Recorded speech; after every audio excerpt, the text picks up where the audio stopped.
Welcome to Chaotic Calling Streaming. My name is Starwin, and I am not the DM tonight. Instead, DM is. Do you want to go by Grace or Silhouette? I'll go by Silhouette. I've been calling you both. It's okay. Welcome. I don't mind. Welcome, everybody, and I'm going to turn it over to our DM, Silhouette. All right. For those of you that have tuned in last time, welcome. We're in for another adventure. For those of you freshly tuning in, allow me to refresh your memory and introduce you to the strange nature of Harrowhelm. It is the dream world where the imagination is the forefront vanguard of all things that work in this world, and less about the rules. Always about having fun, and we're in for a silly adventure. So first things first, gentlemen, we have your handicaps rolled in advance. Please change your little avatars in your little chat window to your token so we can know who is who. Oh yeah, that's the thing we do. Are we able to do that? Yeah. Down at the bottom, underneath your text, you can change your thing. And I should probably leave avatars visual so we can actually see that too. All right. Please drag your avatars out into the middle of the screen. Oh, now you can my... All right. There you are. I'm going to put you down here. Okay. Make you bigger because you're in the foreground so everybody can see your character's lovely face. Okay. William, if you could do the same and change your little avatar at the bottom of the screen. I'm working on it. It's the first time I've ever done this. Yeah, where it says as and like a drop down box, you just click that and pick your token.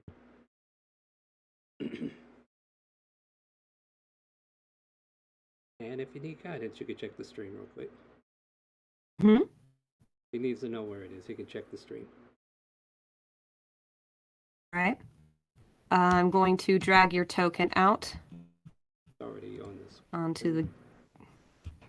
Oh, is it? Yeah, he beat you. Oh, there he is. There you go. Hiding behind my... Oh, too big. There you go. There you go. Now you both are there.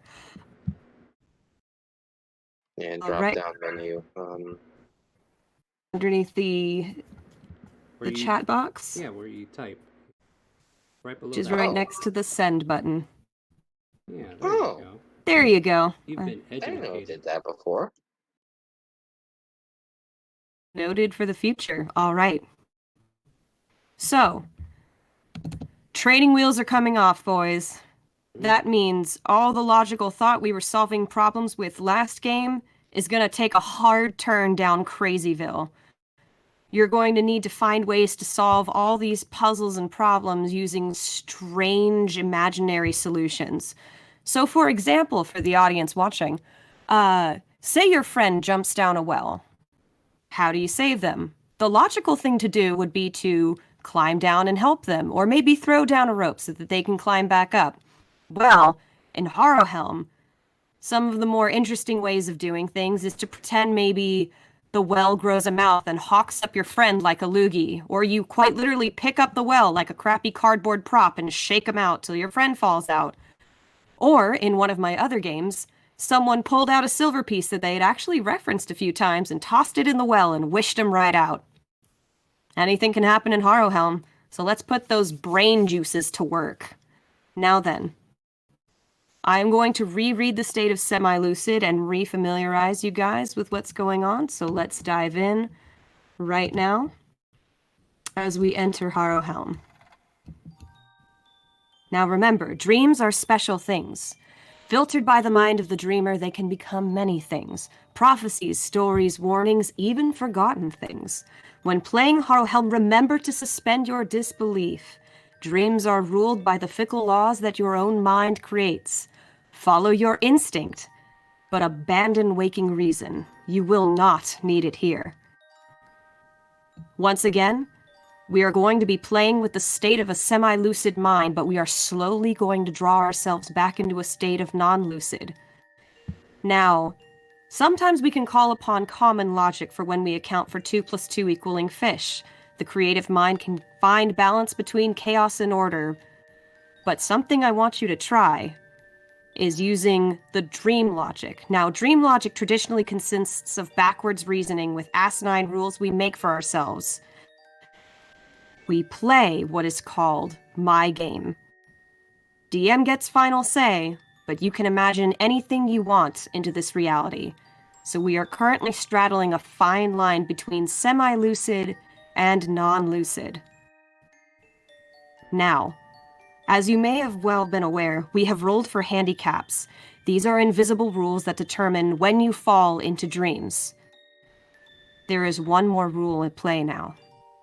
You get one guess. If you can guess your invisible rule, you will obtain full lucidity in Harrowhelm. That means you have full control of your dream. You can use game rules and your character sheet in whatever form it comes, and you don't need to use dream logic anymore. So, Harrowhelm now. Gentlemen, find yourselves on an open road. You are surrounded by gnarled trees. In fact, you know what? For people who haven't been around the first time, let me just give you the full-on location. Description, the open road. All right. Gentlemen, you find yourselves waking up in the middle of an open road. A forest spans both sides of you upon the road you lay. Silhouetted gnarled trees weave their long branches overhead, but never so far as to cover the path from the sky. The sky itself is a kind of twilight night with a strange pattern to it, once again with that holographic pattern you see on folders on the 90s. You suspect if you look for too long, it may take you well away from this place. You are familiar with the person next to you, and there are two ways to proceed, forwards and backwards. I leave the ground to you guys. Now, are we familiar with what happened last time fully, or is that even... Which one of you remembered? That would be Gish. Ish.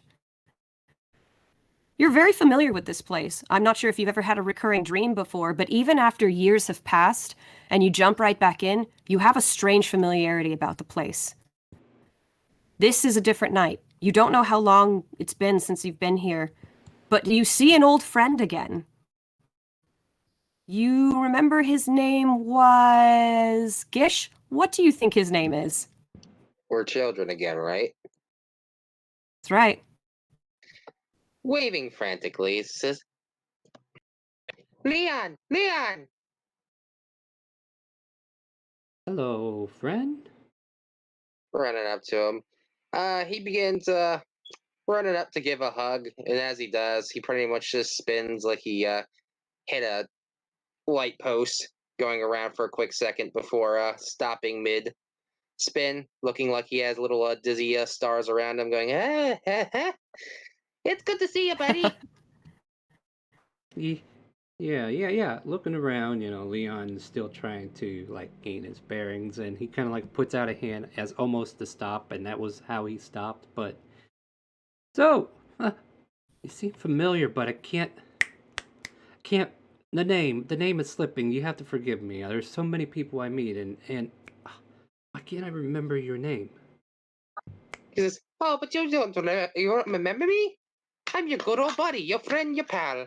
As suddenly letters would sound a spell out as he writes it out. Gish. Gish. All right. We're going to play a game called Change It. You write Gish. But what does it say instead? Theodore. I think that's one too many letters there.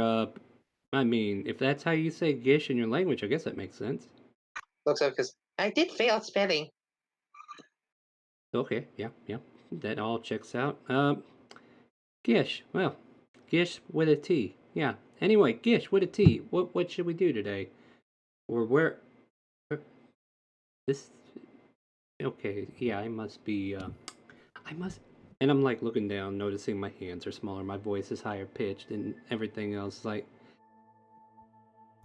He begins snapping his fingers, looking like he's contemplating. Would he remember certain people here? There are events that struck you. You remember a well.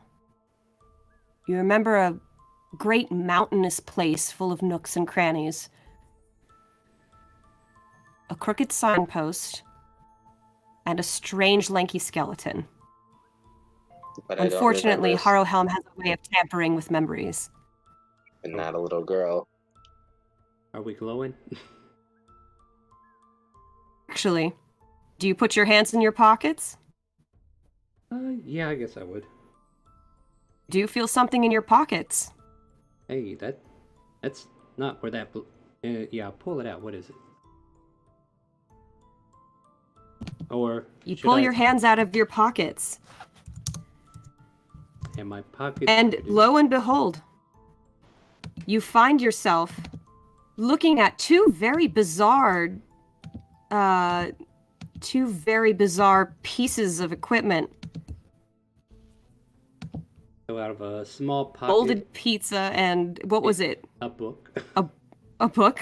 Yeah. So like out of a small space of the pocket, the book pops out full size like a full binder, and then a piece of pizza just expands out of one other pocket and is like, and try to take a bite of the pizza. It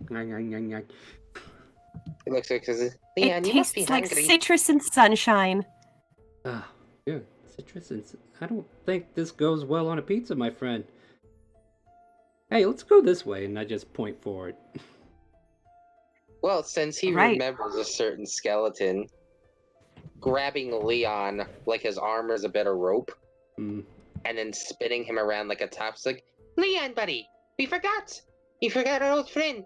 Remember, Phantasmo. Mm. As you pull Leon's arm across the way, and you start heading forward with Leon in tow, holding two objects, you start to feel a veil take your eyes. I need you to roll a d20. What the? Him or me? Gish. 1d20? Yeah. Mm-hmm. Straight d20. 6. A 6. You grabbed again, didn't you? All right. Gish, you feel a strange veil kind of pass through you. Nothing around you changes. However, as you pull Leon running down the roads, you can't seem to get very far. And Leon, you see your friend running in slow motion. I've seen this in a play before. You're doing great. Absolutely. Phantasmo's gonna love you. Whoever he is. This is an act, right? Yeah. Hey, last time I seen somebody do this, they were chewing on a shard. I'm sure it's fine. I reach to his back and I start fiddling with it, like if I'm pushing a button, maybe I could speed him back up. You start pushing invisible buttons on his back. Yeah, it's like maybe there's something back here that'll make this go better, and I'll try to fast forward him back to normal. Kind of. The objects in your hands. Do you still have them in your hands? I guess I put the pizza back in my pocket, but the book will be in the left hand for now, and I'll just fiddle with the right hand, trying to. Something back here, right? You're not playing with me, are you? And kind of like flick a couple. Question for you. Yep. PlayStation or Nintendo? Answer the question. Why not both? Why not Xbox? An A button with the X over it appears on his back, and you just smash that button to pieces. Oh yeah. And by God, you go taking off. Oops! I think I hit the turbo button. Ah! As Gish begins to run like Sonic. Gotta go fast. Once again, we will begin playing the crossroads over down here. All right, need us to move on. The sheet there. Boop. Oh, sorry. All right, Gish, where are you?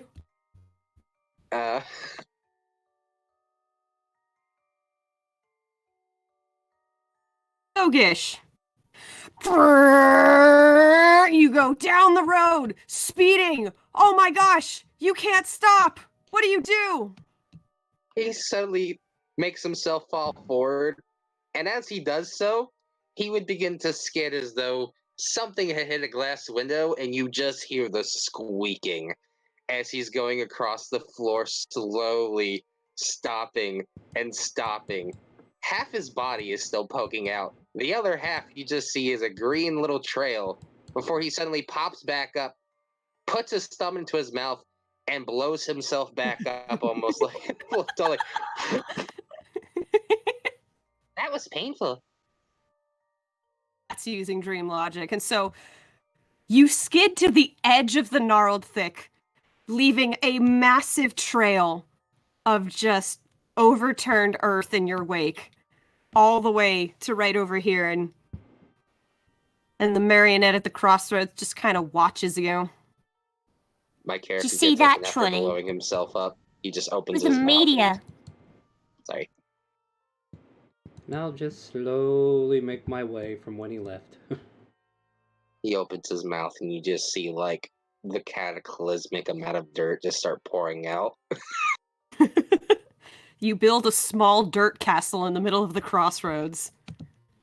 He then spits out a flag. Oh shoot, what? He then spits out a flag to put on top. That's... You know what? There you go. Dirt castle, just for you. Just for you. So, he would not remember this little girl at all, would he? She is familiar. Oh, you recognize her. That's your friend Bridget, clearly. Even though your friend and her friend may be relatively subjective. Would He Leon blinks. remember that or no? Or have any kind of deja vu towards it? You do have a definite deja vu, though you don't remember the dream in the waking world. As soon as you fall asleep, everything's kind of slowly coming back to you. Flavor that however you wish. Gish looks at her for a moment, looking contemplative, before going, Bridget! He runs over and attempts to hug her. Are you oh God! And she like, Put me down! Put me down!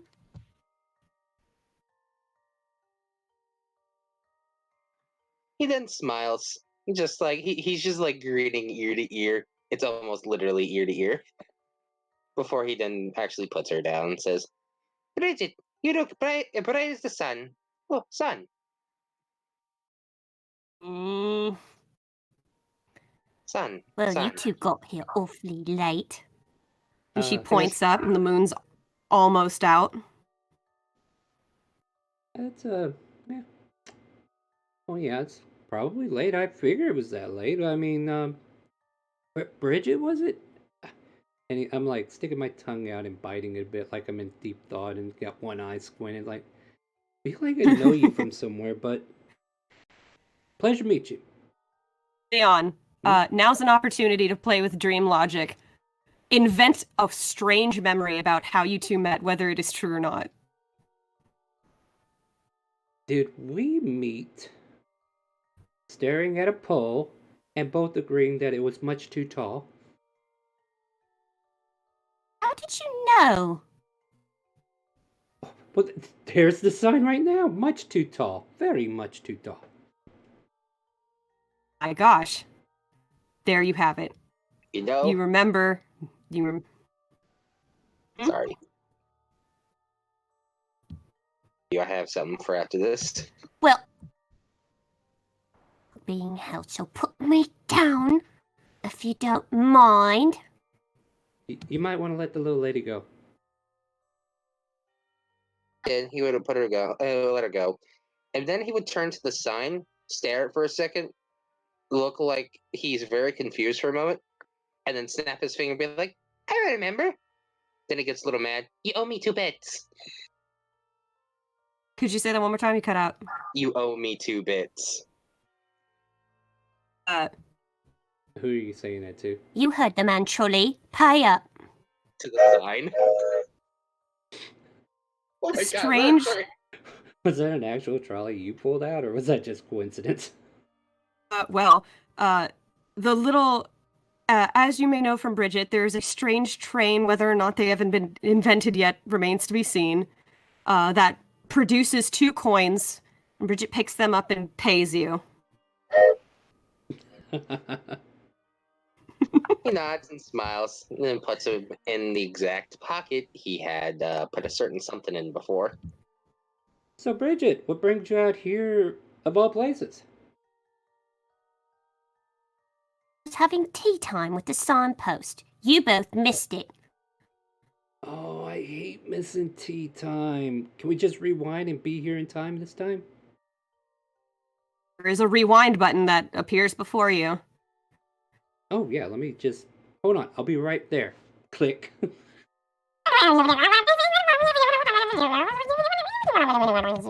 And you both come back, and Bridget is sitting in front of the. Your castle's gone.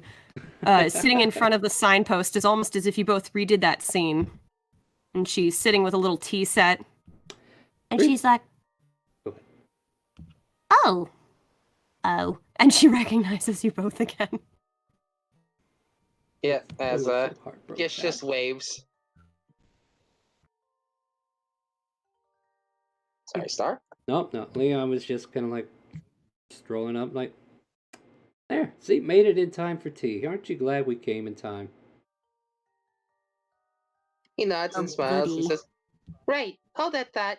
And he walks over here again and proceeds to hawk up the dirt he had again, this time building what looks to be a little lighthouse. And then spits Build out a a what? light bulb. A ball, you said? A light bulb for the lighthouse, and he just puts it in the lighthouse and it makes a little light come out. God.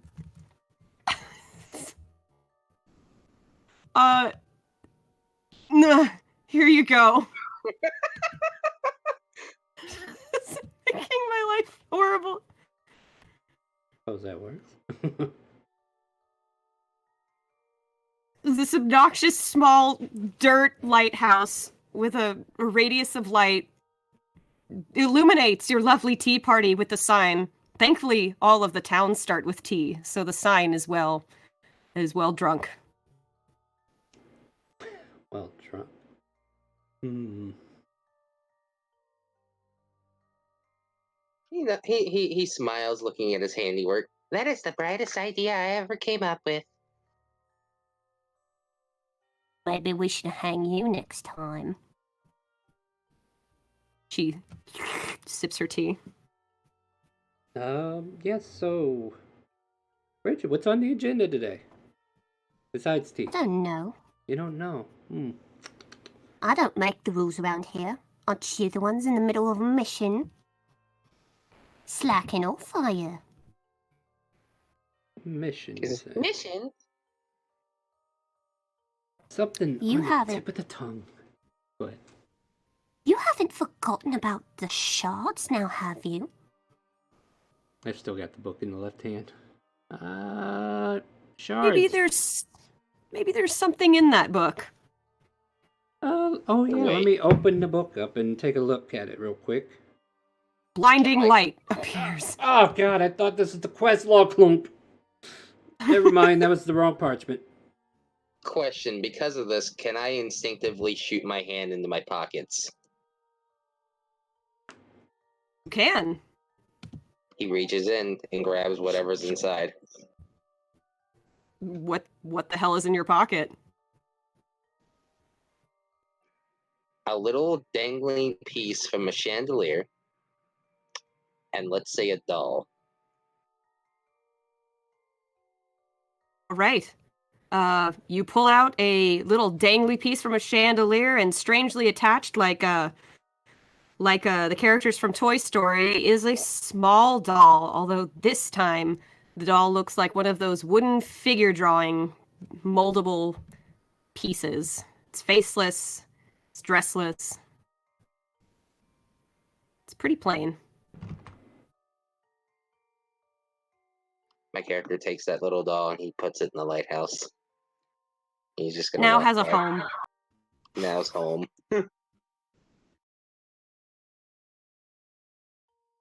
Well, Bridget, I think we were looking for shards, you say.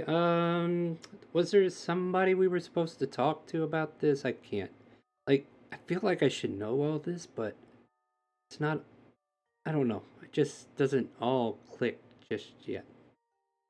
He says, Now make it up. he looks over and says, "But don't you remember? Phantasmo, the wonderful skeleton man. He looks like this," as he begins to rapidly move his hands in front of his face.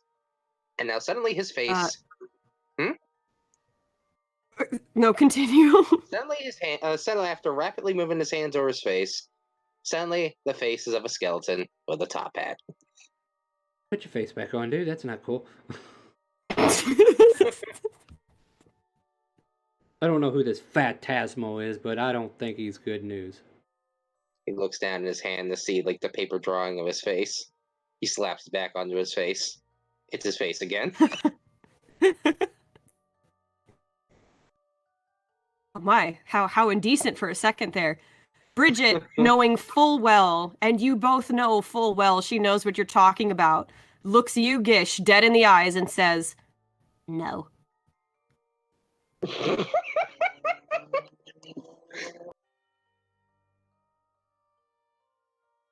He looks over at Bridget, staring at him like that.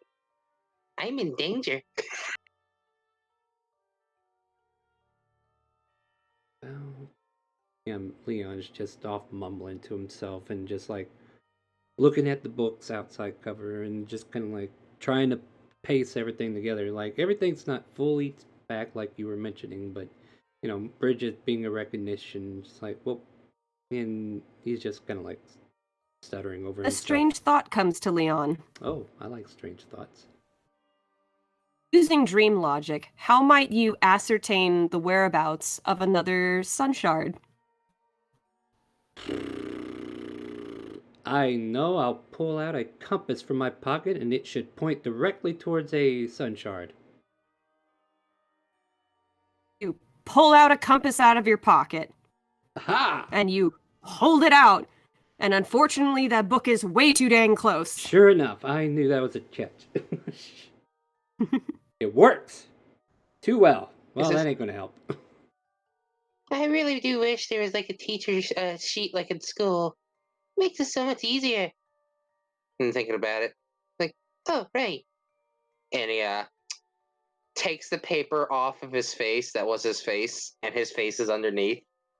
And it would at least lead him to the next answer. Right. So you both compare notes, your compass and your cheat sheet, which you hear in the back of your mind a very shameful motherly tone going. Yeah, that doesn't seem... And just like the child version, he gives no shits. Mm-hmm. Wow. Okay. So, getting the idea of where to go next. Pull in two places. Somewhere deep in the bowels of the gnarled thick. And a pathway leading to Toontown. Something in these gnarled thick, there be things to look for, I think.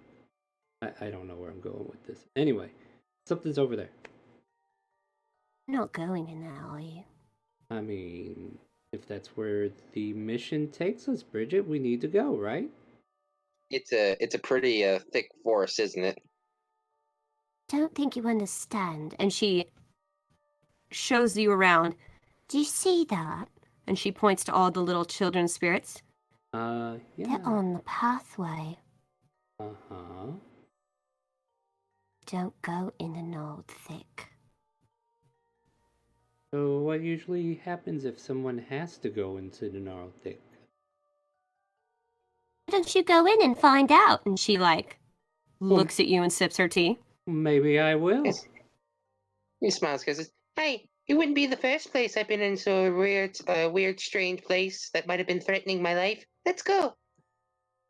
Bridget smiles and waves bye-bye. Say goodbye, trolley. Oh, Bridget, you don't want to come with? Nope. I have tea right here. What if Tea I... House, and the lighthouse, she gives it a cup and pours it some tea. some reason I never thought we were gonna get any of that tea anyway. All right. I got I got cookies. Many cookies.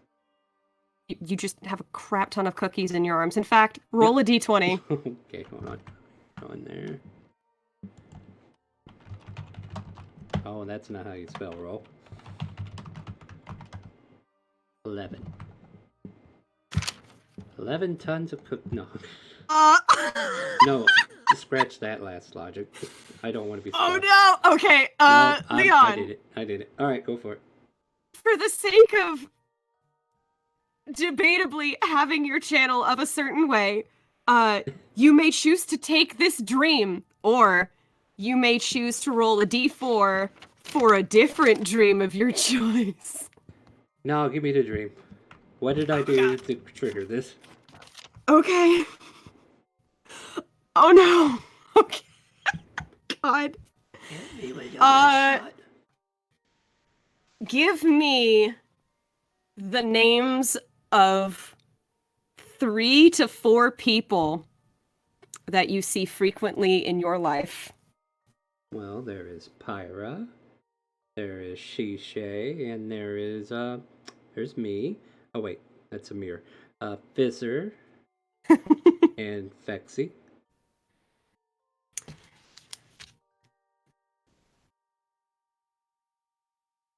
Okay, I have the first letter of each of their names.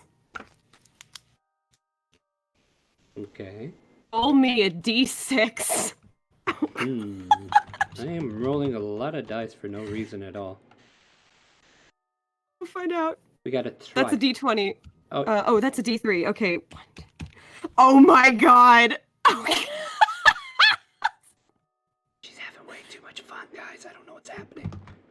All right, Okay, let it be. so you fade out from whatever this place is, the crossroads, your friends, and you find yourself in another place. It's pick a place for me, if you will. Describe a location. How morbid or how cheerful should pick this place one. be? Let's go with the old Tiamat cult's underground temple, just for shits and giggles. Oh my god. Okay. So in the altar room of this occult lair, underneath the insignia of Tiamat, when this veil takes your eyes, you find almost a third-person view of yourself walking down these halls and coming into this room, and there in that room, you find yourself with one of your compatriots. At first, you think it was someone you traveled with, someone you're very familiar with. You see yourself having an amazing time on this altar, having physical relations, and as you get closer and look at who this person really is, you realize the person all along was you. You love you. And you are going at it with this person, which is you. You know, for certain people, the yaoi of this would be great, but, you know, technically, I don't know. I mean, he is in love with himself, so that's fair. Jin can get Right. you in the corner horrifyingly eating popcorn. No. Go back to your Bridget. Well, In my dream. you not come yours. to an incredible climactic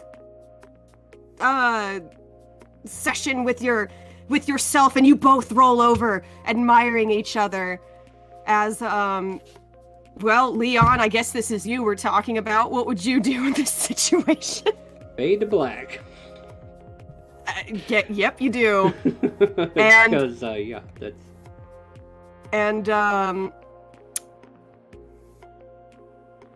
Black, William, you're kind of standing in this black void. You and Bridget are just kind of sitting there, like, Where did the lights go? Like, you both are looking around. Thank God you brought along a lighthouse made out of dirt.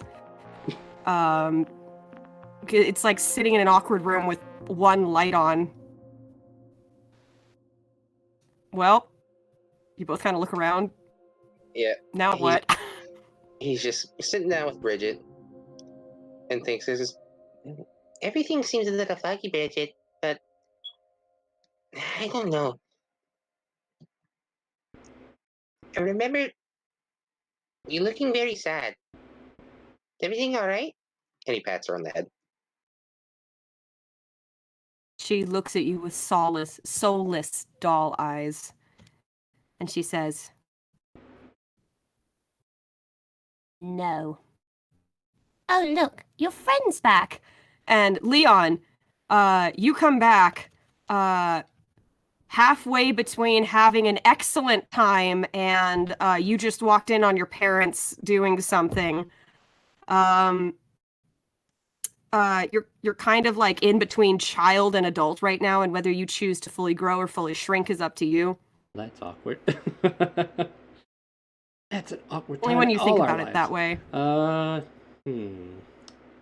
No, go ahead and go to full adult. You, I have climbed the choose mountain to grow with to myself. full adult. So, Gish the child, Bridget the marionette, you both watch as Leon steps out of this shadow in the road. A man. Yeah. I knew only I could please me. At any rate, what are we doing, guys? After hearing that, Gish looks mortified for a second. There's a couple things in this world All right, that's still friend. freaking I don't out. know what you think you saw, but I know what I know. At any rate, there's these sun shards we gotta find, right? He roses. Yeah, Yes. so? Bridget, you're coming with me. No. Yeah, She yes. gives you a I defuct. told you I had cookies earlier, and now you don't even believe me. What? I thought we were friends. Gish reaches over She, to like- pick her up. Come on. No. And she just starts kicking. All She right. pouts and No. crosses her arms as you No. kind of hold her like a cardboard cutout. No, Gish. You know, it's fair. It's fair. You're right. I shouldn't ask you to come with us. I'll go in it alone if I need to. But I have to go into that no, because that's where the compass is pointing. As long as it's not pointing at my book. If the book's in your pocket. Yeah, among other things. She stops and like, The pizza! Like- Where did you think that was going? Don't know, in the lighthouse? I don't know where things go here. Gish gives the straightest face possible. I narrow my eyes on the lighthouse. it is a Hey. pretty tall lighthouse. No. It's in the lighthouse. How else is there light coming out of it? The shard must be in the lighthouse. Maybe we drew it out with the lighthouse. We drew it out with a pencil, right? You technically did. You now have a pencil in your hand. Oh. Gee, we have no real element of what these shards actually look like. So yeah, the light bulb itself, is that a shard? And I'll scratch around it with the pencil. Kind of go up to the lighthouse and you start scratching around it with a pencil. And let me go to my notes to see if this technically counts. Yeah, please. If it don't, that's fine. I'm just trying shit. Well, actually this technically counts. Genius. Shit. This is the first time that's ever happened. Welcome to ChaoticCalling, where you- chaos reigns. I mean, what? Magically, by creating a lighthouse and the man going to the lighthouse with his trusty pencil in hand, you kneel down and kind of etch your way into the lighthouse, and I'll let you decide what this shard looks like. What do you see inside of this miniature lighthouse? So, like, the lights on a lighthouse is like a big old lens, right? Usually? or something. I don't know, something like that. Oh, let's just Use- make it like a little lantern that has like what is it? They're called the hood lamps that are in The hooded lantern. Yeah, yeah. It just pops out as a hooded lantern. Kind of rip off the upper half of the lighthouse, and you can carry it like a hooded lantern. And boom, sun shard number 4. Hey, things are looking up. Look at all this brightness going on over here. Always shining on me. Broke your lighthouse. And she turns to Gish. That's the second magical thing I've ever given birth to. Eye narrows, arch a bit, and slowly walk away. All right, which way do you go? Well, Gish says that question. with the straightest face. Yeah, question is, I'll check the compass. Is there still that shard showing in the null, or is it pointing towards? Yes, there is.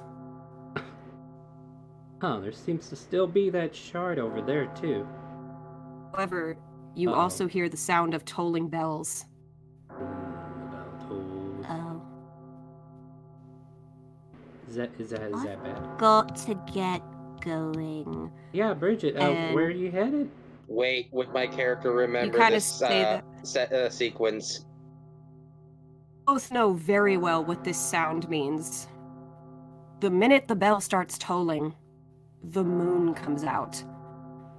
And Bridget starts running, and I'm going to see if she can manage with her rolling low. So Bridget, she kind of runs, there's this wave of dark magical energy that kind of waves the entire earth like an earthquake, and you just see this whole place fade into a darker element. Bridget herself kind of like warps and changes, and she just kind of twitches a bit with it, but she keeps running, and she kind of fades off in this direction. Gish, when the wave hits you, your child body kind of like gets pulled back like a long drawstring, and when you bounce right back, you're a full adult. Gish Leon, suddenly narrows you his being eyes. adult. Sorry. Oh, Leon, you being a full adult through and through, see the changes without being harmed in any way, shape, or form, and you can see as you kind of feel the presence of the moon come out. This entire game changes. The world is different. Your compass is going wild, and now it's suddenly pointing in 2 different directions. So yeah, fun to play this out. Suddenly, as Gish becomes an adult again, he narrows his eyes, says, "Right, I forgot. This wasn't a simulation." As he sighs, kind of scratching his head. Simulation or not, we need to see what this does. I'm getting 2 different directions here, and honestly, I don't want to think what I'm thinking, so yeah. So, question: at this point, Gish can recall what had happened back in the first Harrowhelm, right?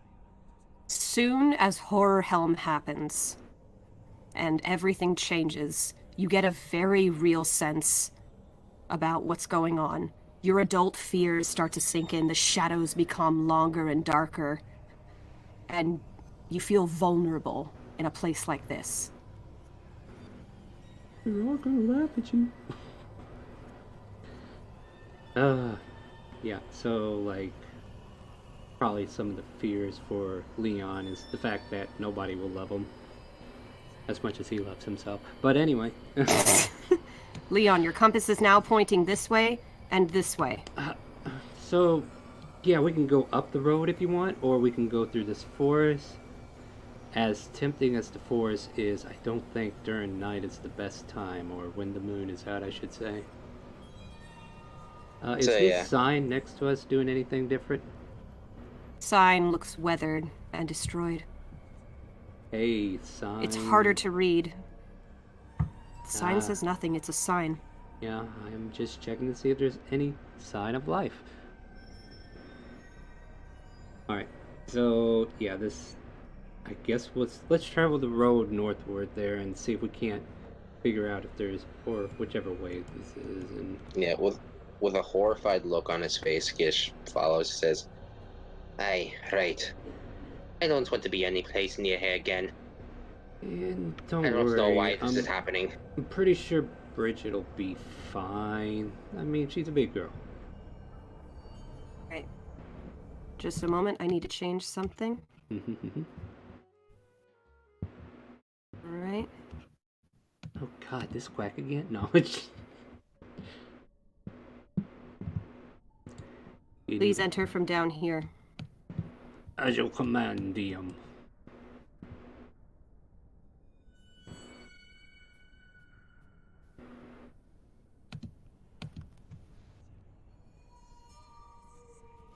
Alright.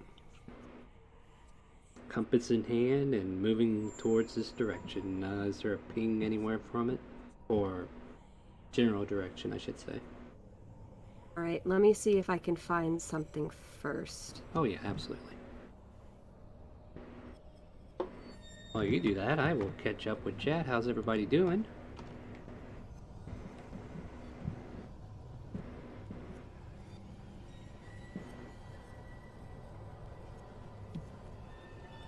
I wish my Twitch ad was working. Harrowhelm, yes. And could have pulled the same stuff last time, but I kind of want to see what happens. Still laughing, are we, Drevos? Thank you, friend. I hope you're all enjoying this, because I am. Oh yeah. Slow and steady wins the pace? Race? No. Don't. Okay. It's kind of weird trying to play out Gish knowing what's going on without knowing what's going on. Right. Have you been listening to too much info? Allow me to describe what you see. Alright. The first time in all of Harrowhelm history, you are the first two to ever dare go into Traverse Town. Well, it did seem like the lesser of two evils. Right. Traverse Town is destroyed. Oh, hey, look, they You don't actually made the remember. place look better. Don't remember a dimly lit twilight town. Moonlight is the only light that sheds light upon this place. The buildings are crumbled and ruined. It's abandoned. Similar to the way you might have dreams where you're in a suburban environment or in a neighborhood and things are destroyed, like there's been a battle or a war. You hear echoes of huge monsters stalking the back streets far off in the distance, and you feel very small. The lampposts that used to shed this warm, brilliant light, shadows with them. Get the feeling that they're listening to you. Right.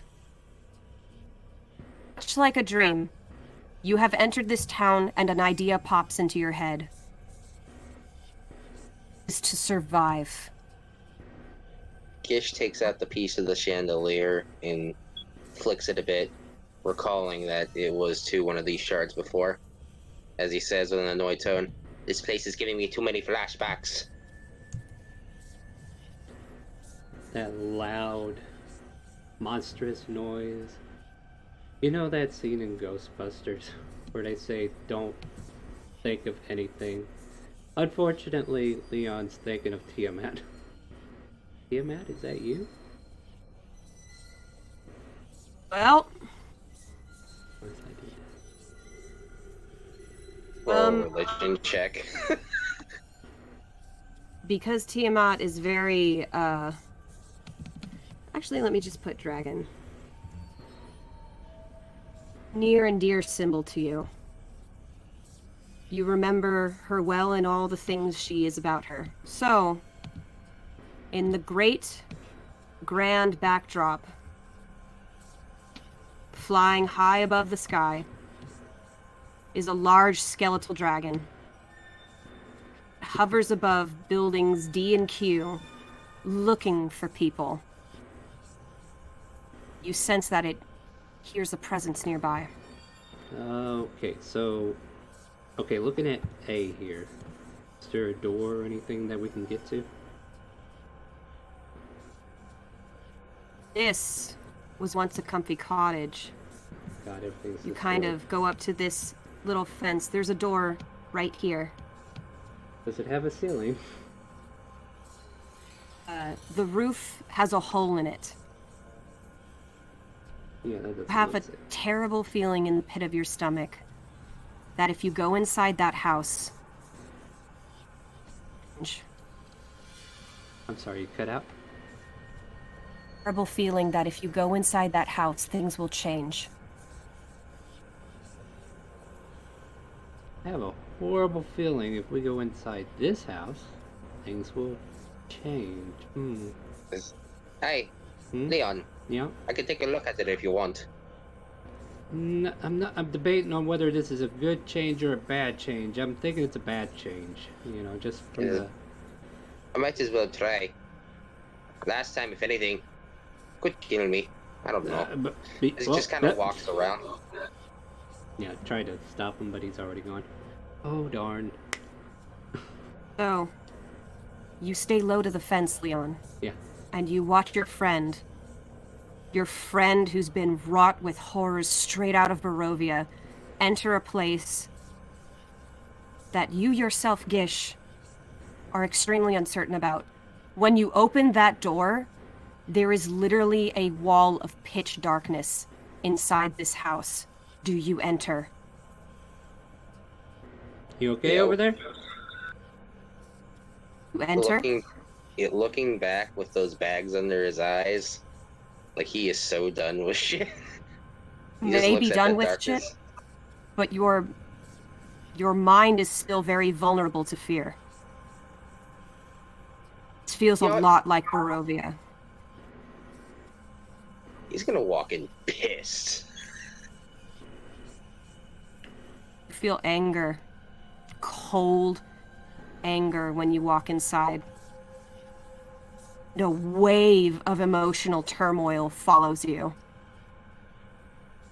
Feeling as if everything you ever did, everything you've ever done, didn't work. And you're back inside this terrible place that just feeds on your fear. Gish, I need you to take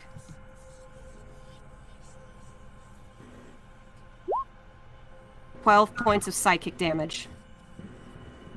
Wouldn't be the first time. What is Is your there what? wisdom score? Wisdom score is... Getting it right now. His wisdom score is 17. Is how much? 17. 17? Mm-hmm. Should I cast Bardic Desperation? Right.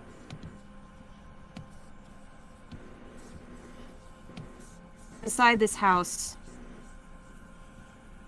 this is not a tree. It's a kind of like in Stranger Things, how you Right. see a strange Venus something covering the walls and the earth. You see something here. When you come to your senses, because you did bring light with you, you have a sun shard in your hand.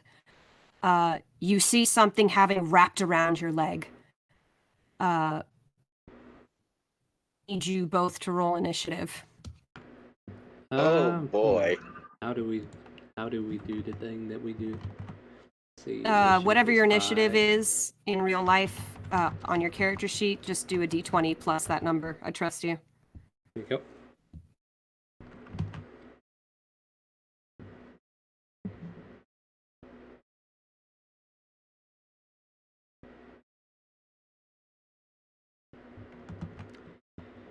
Yep, I'll be in there later.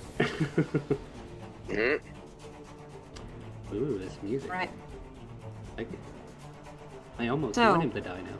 No. No, I don't. Ish. Leon. And let me do this creature and I'll add my own modifier layer. Ooh. Alright. Leon, you're going first. Gish, you're going second. This creature is going third. And I'm going to roll. Alright. Okay. At the beginning of this battle, your condition is this dragon is still looking for you. Leon, you begin play. Alright, so I guess my first instinct is to make sure he ain't dead yet. So I'll... Door has a blackened silhouette, just covering it from the inside. Do you enter that threshold? With a sun shard... Can't see through that threshold. Oh, can I like put it in front of me just to be like the first thing that goes through it? That's how you want to enter? Absolutely. How many sun shards do you pull out? Just the You currently one, have 3. the one of the lighthouse. Like I'm using it as a lantern to go through. Right. So you enter and you can get into here. Alright. Hey, you okay in here? Cause that dragon's coming. Oh, what? And what do I see when I get in here? Like all this mess? Exactly as I have described. Alright, so... Does this... Yeah, Gish. Yeah, so... I'm trying to evaluate whether there's something to actually attack or react against. Looks like the environment. How do you proceed?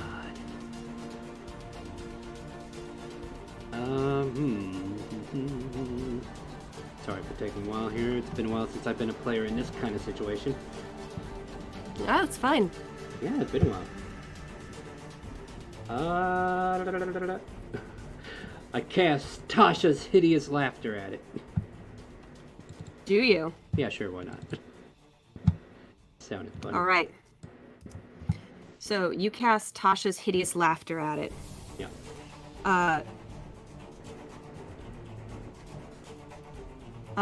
You believing laughter will solve the situation, I imagine. Happiness.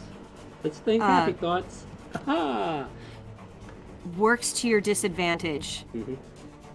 It starts with a small speck in the corner and starts to echo throughout the walls. This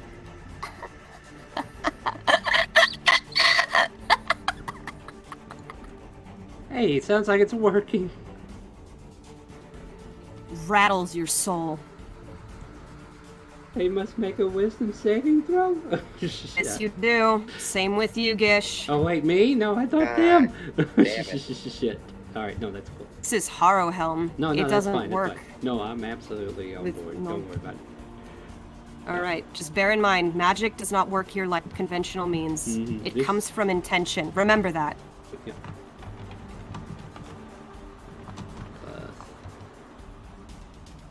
Probably killed it. Well, I think we're on the opposite spectrum now, right?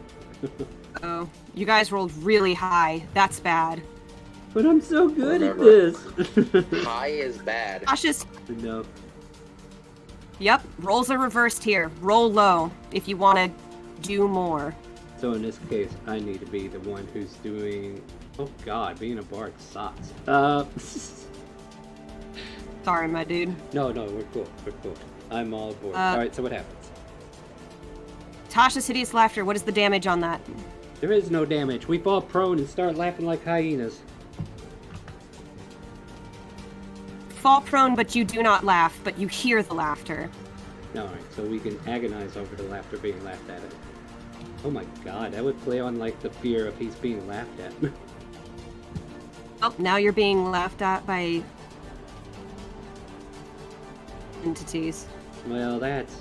Okay, that's my turn. Gish, it is now your turn. Fallen prone, right?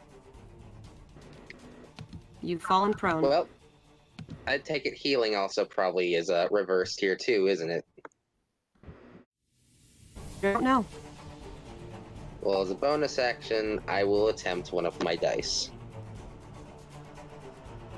Attempt one of your heals. Which one are you going to use? As a celestial warlock, I have bonus healing dice I can use as a bonus action. Like a lay on hands. Sorry, you just cut out sometimes, so it's hard to hear the full description. They're bonus healing dice that work as a bonus action. You get 1 plus 1 for every level. So right now, as a 9, I would have 9 because I have 1 level in another class. These work as 1d6 Right. plus your caster level in healing. I believe so. Right, then roll. What is your intention, first of all? To repair himself of the trauma that this thing had caused him initially, aka the psychic damage. Right, roll.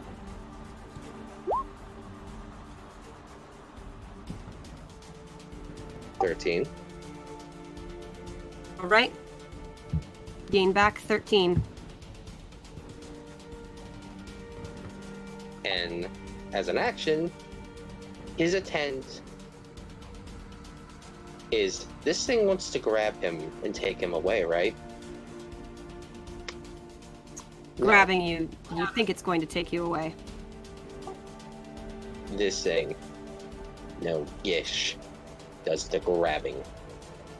As what he knows what he is, that Geist would kind of come off. And in the shadows, a green, vicious ichor would essentially shoot forward at this thing as I'm going to attempt a grapple.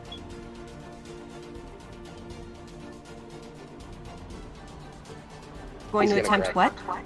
A grapple. All right. So is this a spell or... No, he's just grabbing this thing. Right, I guess roll in athletics. Versus an opposed athletics. Oh, that meant to be a -1. I don't know why I did equals, I meant to be minus. Oh, That's interesting, though. it's a +1. So tie goes to the attacker, which would be you. My game I play, tie goes to the attacker, which is the opposite for most 5e games, but that works for Harrowhelm because things are opposite. Yeah, So you proceed to grab back this thing that's trying to grab you.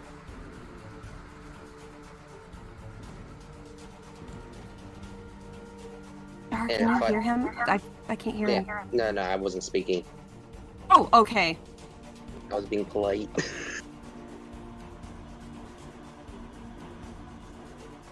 Well, it's your turn. Alright. Oh. Do you move? So you grapple it? What do you do? Like, or I Well- guess he's waiting to see what the grapple. Oh, so I'm able to grab it. Yeah. Alright then. Well, as he grabs it, he pretty much says in a very, very angry and very sadistic tone, "Hey, let's see how you like being pulled into the void yourself."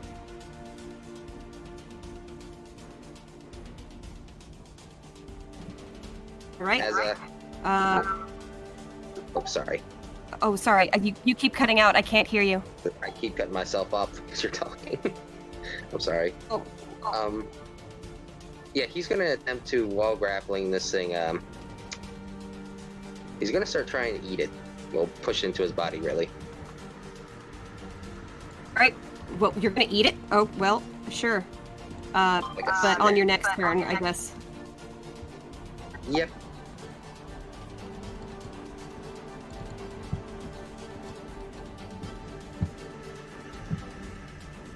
Yeah, my turn's done. Right. So it is now the sorry if I was cutting you off back there. There's some weird kind of cutoff where I can't hear you talk. Even like Star, you can hear him talk, right? Yeah, I'm hearing him. It's coming through on my end, so it might Maybe be it's me. might be a connection issue. If worst case scenario and it keeps happening, just leave the call and come back in. Sure. Yep. All right. No problem. It's now the creature's turn. And the creature voice inside your head. It says, See you now.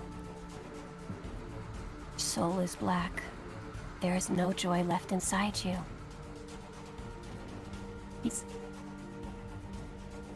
it is going to allow itself to be eaten, and it's going to jump into your mouth and go straight into your stomach. You can roll an opposed athletics if you want to stop it.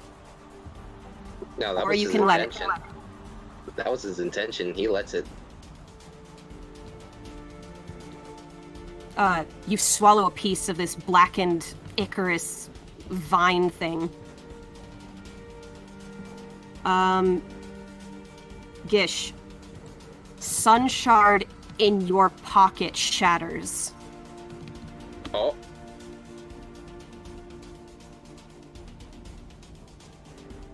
There goes the neighborhood.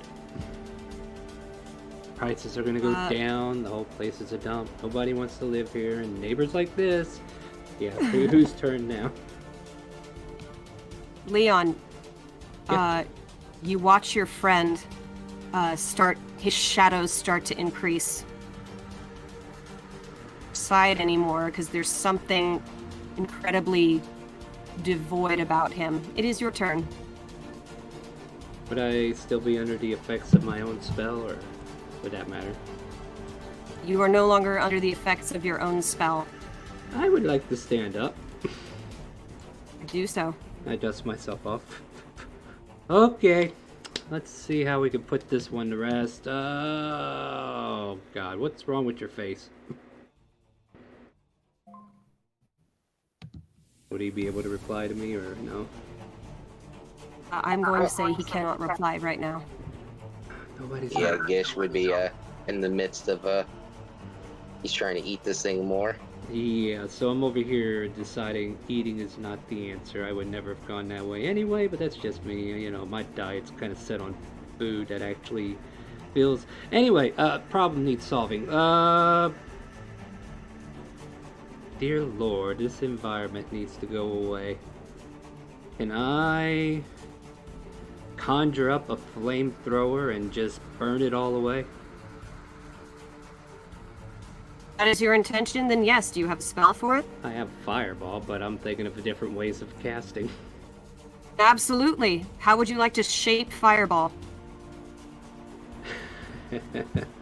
So this giant flamethrower gets strapped onto my back and quickly got the hand over there, and I'm looking at him. All of Ghostbusters.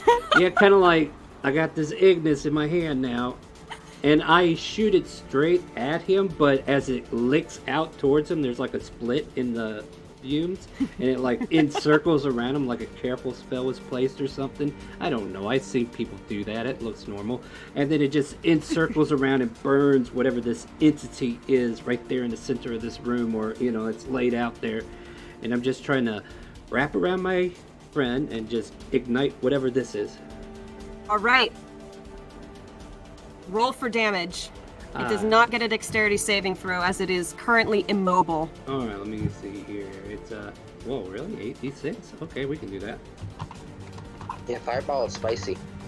One that's spicy fireball. Hey, take 26 damage, environment. All right. And anything So you hear that combust can be... Well, that's also taking the side effect of it. Instead, it can also make anything flammable around it burn as well. Anyway, go ahead. You hear a sickening shriek as this thing just starts Toasty! all away. It burns and burns and burns, and this whole place is lit up for a brief moment in time. This man radiating like the sun. Gish, you feel your insides burning as this man is killing almost a piece of you, and it angers you. It starts to writhe away. There's a good little section of it left now, but it's almost gone for the most part. Does that end your turn, Leon? I slap the back of the flamethrower to my back. I sweat off some of that sweat that I dropped, you know, just rubbing my face. Like, whoa, Well, now we're getting somewhere. Oh God, you're still looking at me like that. Yeah, that it's my turn. Right. Gish, it is now your turn.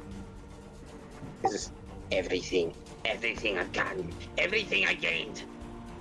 You're just a dream like everything here. As his hands would begin to light, as yes, they would look like Eldritch Blast at first. So you're pointing it at. I know this is where this is going. He's gonna shoot at Leon. Right, here we go! I'll be your Huckleberry. Dream World PvP. Alright. That is just my game.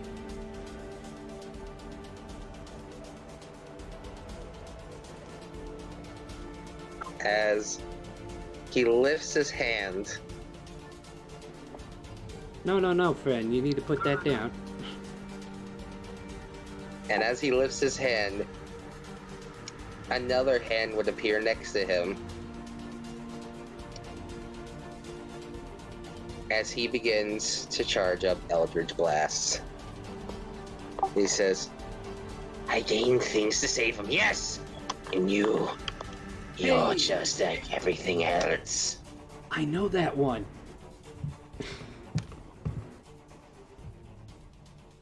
Right. Do you fire? Yep. Alright. You guys do your thing. I'm not privy to Eldritch Blast. Oh, he gotta make a range attack with his spell. Your thing. I gotta make two because Eldritch Blast is a little different. Oh yeah, you get two of them, and unless you got invocations that I don't know about. Which I don't. Oh my god, the first time I actually roll high with it, I always roll low. Oh, the good news is one of them hits, and it's the lesser of the two.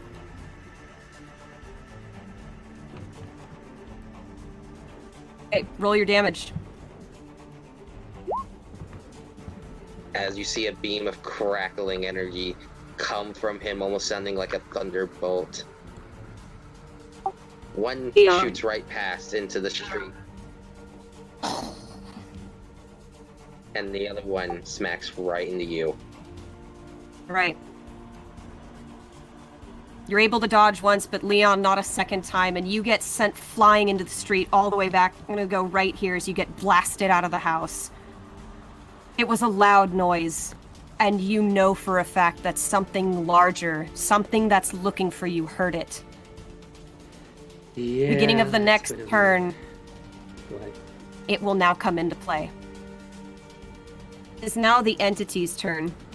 The entity, like a small pet, is going to kind of come up to you, Gish, and kind of like pet your feet and sort of want to climb up your little robes.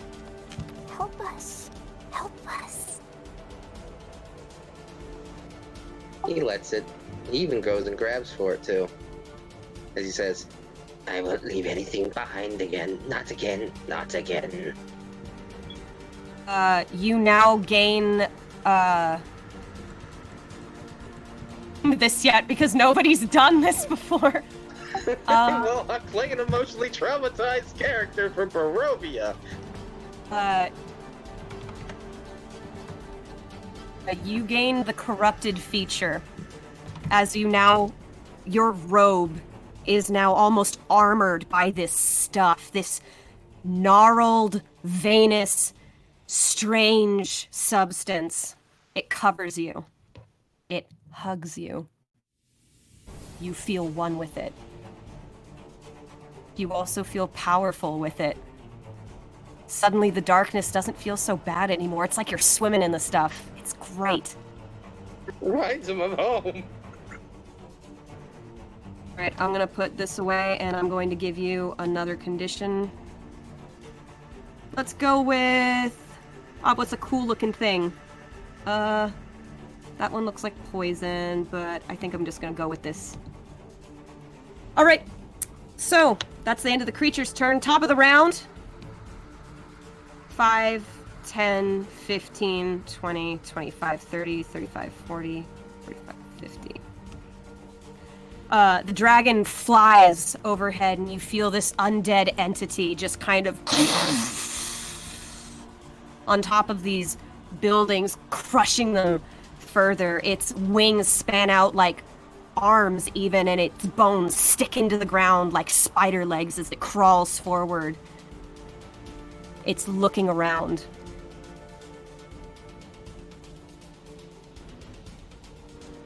Top of the round, Leon. Yeah. I see problems. Your friend. I see solutions. No, I'm not seeing any solutions. Oh, this is interesting. I got a costume. And I have a love letter. Do you just pull these out of nowhere, or is that something you actually? I'm actually looking at my real inventory, and I'm like, yeah, I got a love letter here. I got a costume. I don't know. Some love letter might actually work.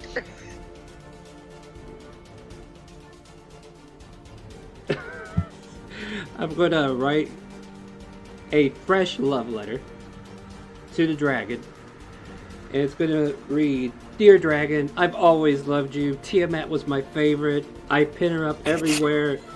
Listen to me. I'm your biggest fan, and the problem is in wherever building A is. I will point you to those who need to be cleansed. I am one with Tiamat. I worship thee. Please give me back my Eldritch Blast so I can hit this son of a bitch back. Thank you, love you, XOXO. Seal it up in a letter and I throw it at the dragon, hoping something happens. Okay. First of all, I need you to roll a persuasion check.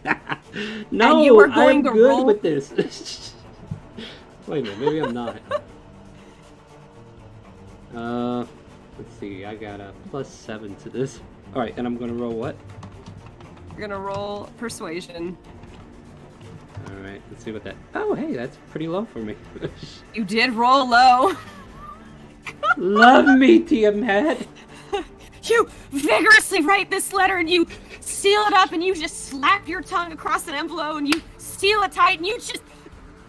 you chuck it at this dragon and it just kind of just like hits its face and drops on the ground and it sees this letter. Yeah, and I'm like over here like waiting for a response.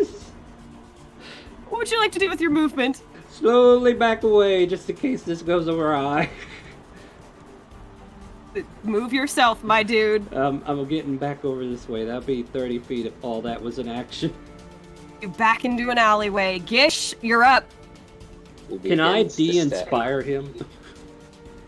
He begins to step out as he says, it reminds me of home. It reminds me of him. It reminds me of when I'm free. As he begins to take his hand, he puts it against the side of the door here, and he grips it as hard as he can as he's pulling himself out of the house. You literally rip yourself out of this house.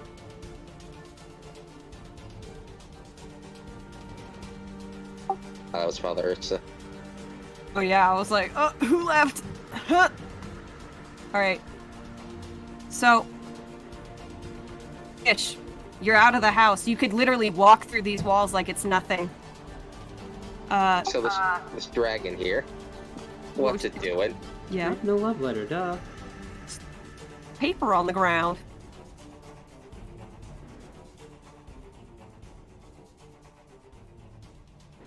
I'm gonna laugh if they run after roleplay Leon back into your man. Can I cast Dimension Door on the dragon? Is your intention? Go away. I want him. Rules as written wouldn't allow You proceed that, to cast this spell. Your intention is for it to go away. This, Can I a flavor door it does out? not appear, but a thought appears in its mind. A thought to beguile it away. And it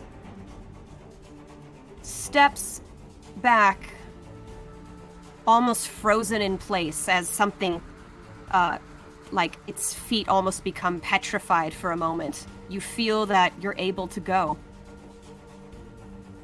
He begins walking forward. 5, 10, 15, 20. as he says, "You never apologize. You never said please. All you did was take away and make me beg on my knees." I'm gonna give you disadvantage in the future because you rhymed. Well, if that's the case, then I'm about to make you wish you did. Hey, don't abuse that. Don't abuse that. I'm not. All right. So,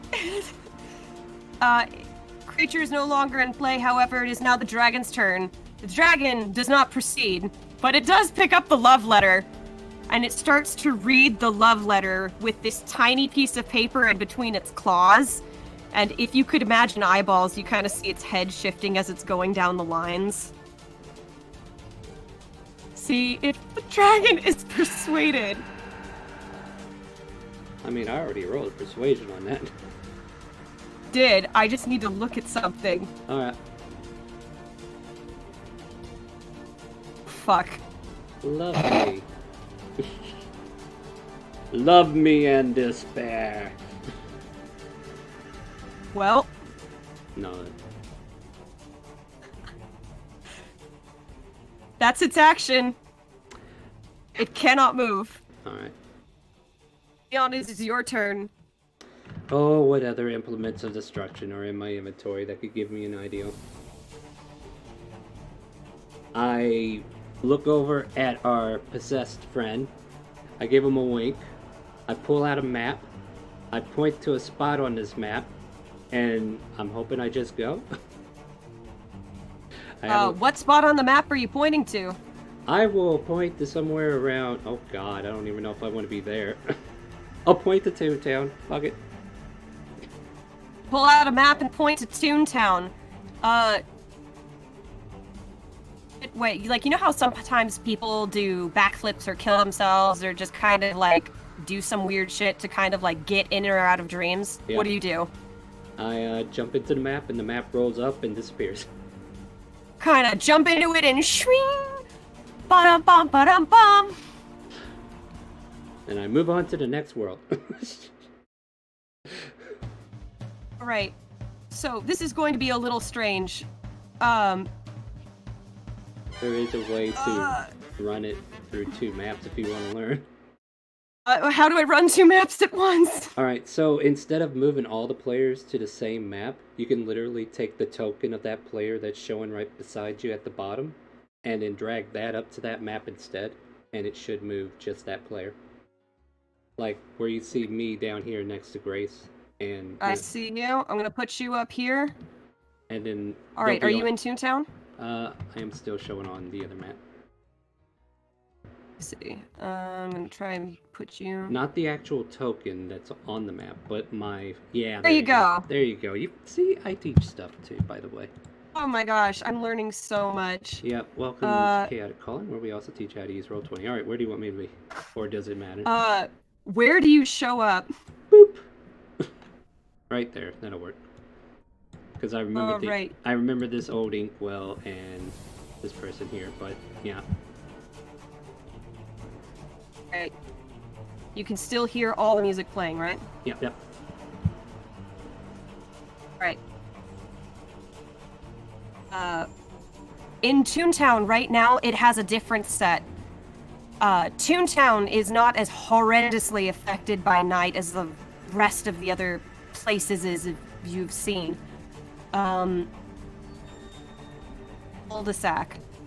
W, X, Y, Z, T, and then a few other places down and off to the lower right-hand side seem to be open. This sound? Well. W especially has a big neon sign above it, and you see down to the lower right, if you're kind of peeking down the street, there's another neon sign flashing. That one, you feel like it's towards the casino. You also see this kind of movie theater. This big old play has another flashy sign.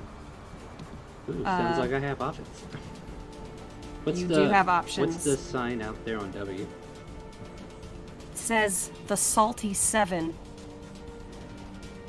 Alright, and that's gonna do it for you, my guy. Yep. I'm gonna take you off of Traverstown. We're gonna come back to Gish. Gish! There's now a map laying on the ground right here. He says, they always run away. And he looks down at the nightmares wrapped around him and says, softly, I couldn't save him, no matter how much I tried. I can at least save you. At least save this. Begins to walk over to the map and look down at it. Looks like a mirror. Through it. And with that, he just walks right in as though it's one of his dimension doors.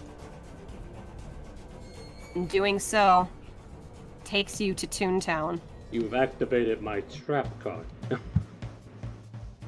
Oh my god, he is covered in corruption. Yup. And everywhere you walk in Toontown, it changes around you. Good. Alright, but we are currently in the dream battle right now. Let's see. I need find a place on the map to put your token. I'll, way far away over here from him.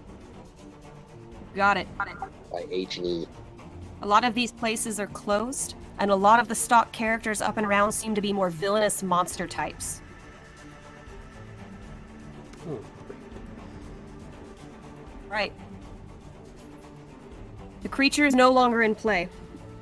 Leon, it is your turn. I'll go to the movie theater and see what's playing. You run to the movie theater. There seems to be a tragedy at play. You hear ambient screams from inside. I feel like I've seen this one already, and it's playing out here. Oh,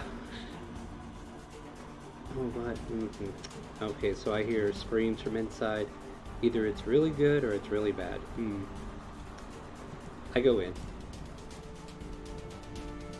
What? Right.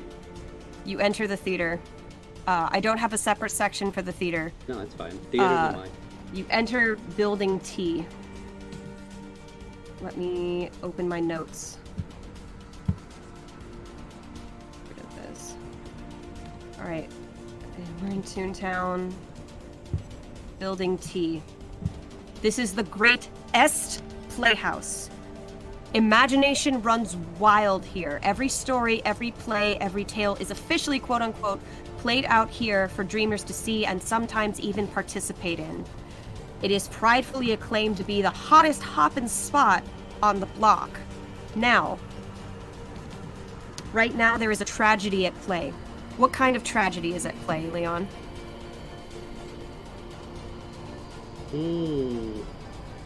No, that's a heroic tale. Let's see here. Honestly, I don't think I have an idea for this one. I'm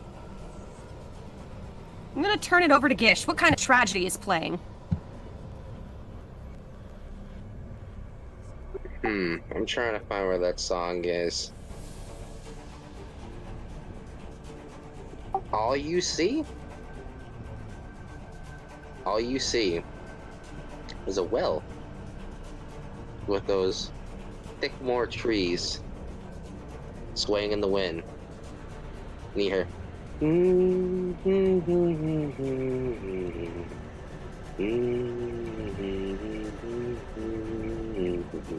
Well, what's playing? I don't need to hear this noise. Click. I hit the mute button. Play goes mute. Seems to be a sad Barovian tale. yep. Right. You run inside the playhouse, you muted the play. Yeah. Gish, it is now your turn. He's walking through the streets, step, step, step, walking through. And he says, I could never save him. I'm a failure. A failure.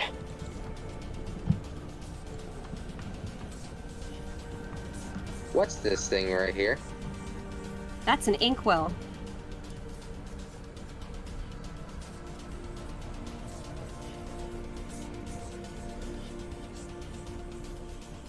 He looks over, staring at it. Oh. Oh. Oh. Every other space you walk, you leave a trail behind you.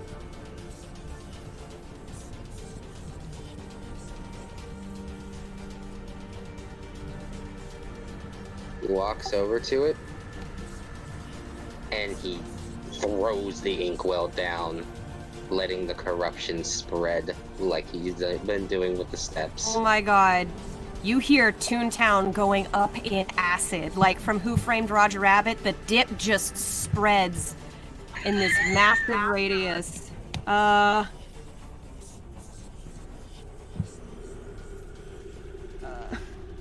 have never looked through pictures so fast in my life.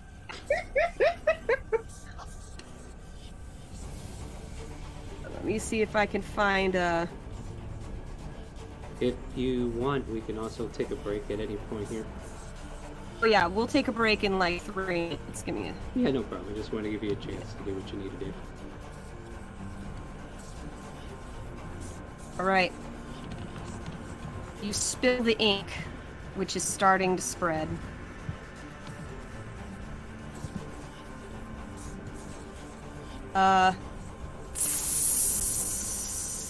You hear people, toons, who are stalking the streets, angry. They start to cry out in fear, and some of them move back and away. There. Oh, sorry. On that note, I think we're going to take a small 5-minute break, you guys, and we're going to come back to see if Gish ever finds Leon. Alright, well then I will take over from here for a moment. Thank you all for tuning in. We're going to be RB real quick. We're going to get a drink, get refreshed, and we'll be RB. So stay tuned, stay turned, and we'll be here shortly.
Welcome back, everybody. We are back from our little break. We just needed to get some drinks and stuff like that, and hopefully you are refreshed as well. We jump back into the action with our DM. Take it away. Right. Leon, That's me. you enter this tragic tale. A play that, while you are running away from horrors outside that seem to be hunting you, what are your thoughts at this time? I am about to get even. About to get even? Yep. All right. So What do you do? I open up the book and I try to focus. I try to see if I can use it for focus. And what I want to do is I want to shine the light in this whole amphitheater as bright as I can get it. Even if it means making it a beacon of light to let him know where I am. All right.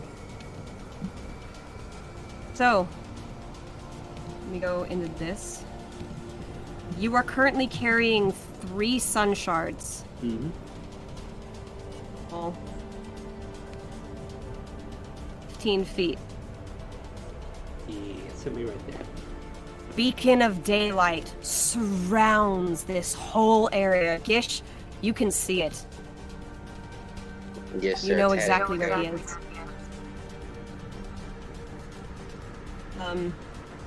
Now, I do have an intent with this light. Now, maybe it's just me thinking a little logic here, but I'm hoping that this light might influence an action that I have coming up. Can I DM that to you instead of just saying it out loud? Absolutely. Let's see, what is it? GM? I don't know how this works. It pops up on my screen. I'll see it, or you could send it to me on Discord. Yeah, let me just send it to you on Discord to be safe.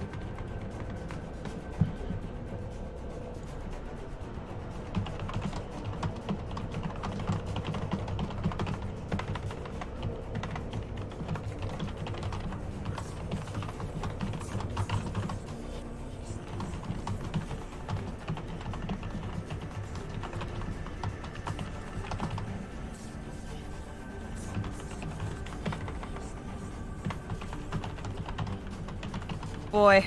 Yep, launch. All right, you guys. There you go. So, give me just a second to understand this.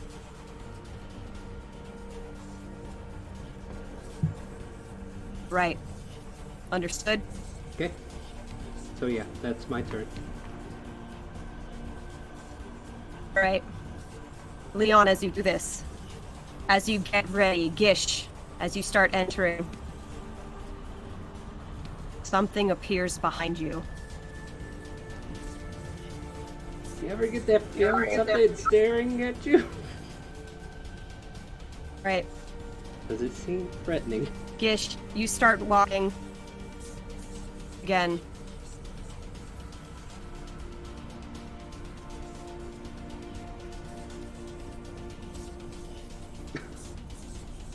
Poor Toontown. What did you do to deserve this shit?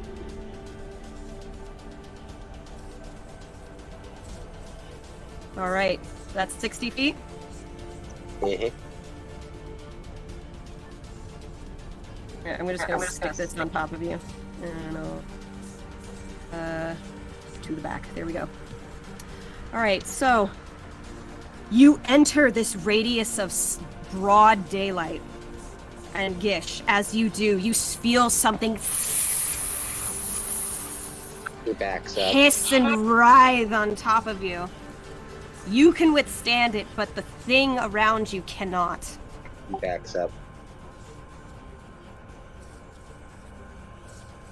I guess at this Right. point I can step forward and do the thing. On. Or what happens? Leon, there is something behind you. Yeah, I take a quick peek. It's like, It is- can I help you? This thing may appear directly behind you, but in actuality, this theater's pretty big. Okay, so yeah, so somewhere. It gives you a healthy berthing of a 30-foot radius. Okay. It stands in the far back. This is a large, heavily armored figure. Enters the playing field. You understand that deep in your heart things have just gone... Things have gone what?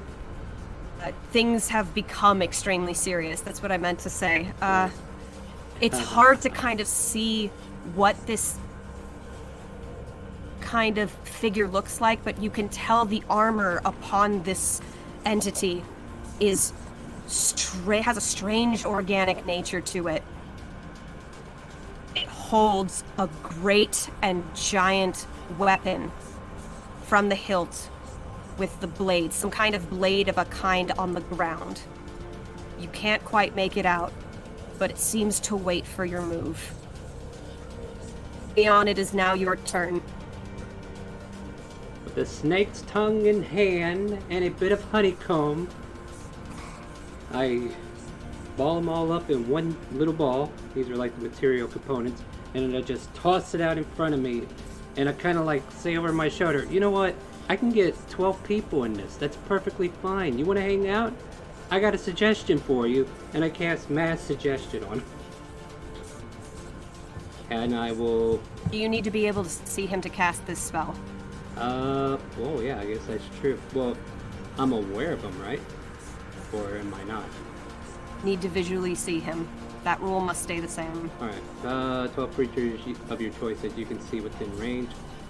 And I can hear you and understand. Okay, so I can't see him.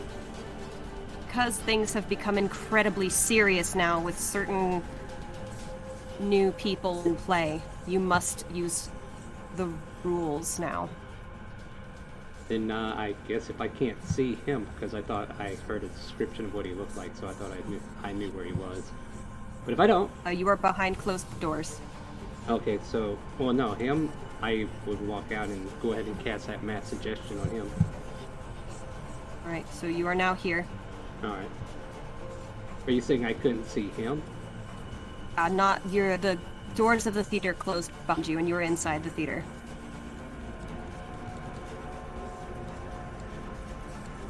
Alright, so... Exit the building. I was just You going to cast- say, if I could have just left the door open and just cast it from there, no? Well, the doors automatically close behind you when you Okay. enter places. Fair enough. Yeah, he's the main target of the spell anyway, so it's fine. Right.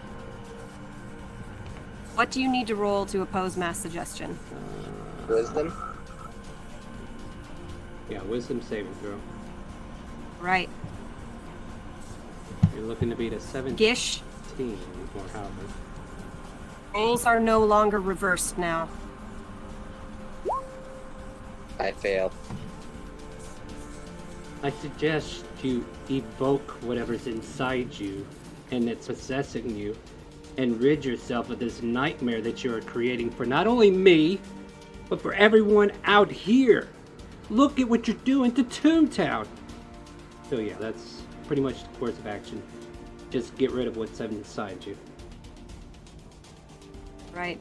Gish, things have become very serious. But see, here's the problem, dear Leon. To do so would do harm on others. You're already doing that. Right.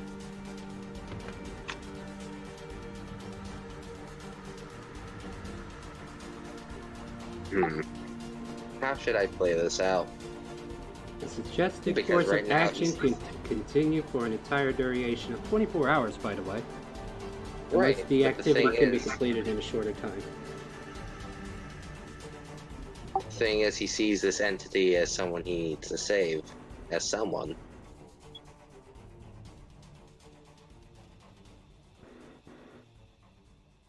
Right. How do you play this? Is the daylight spell following him?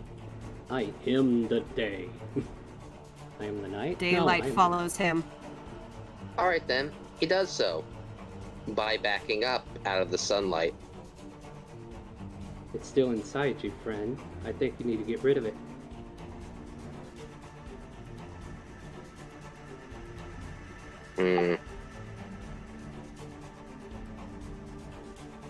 I'm trying to think of how to play this order out.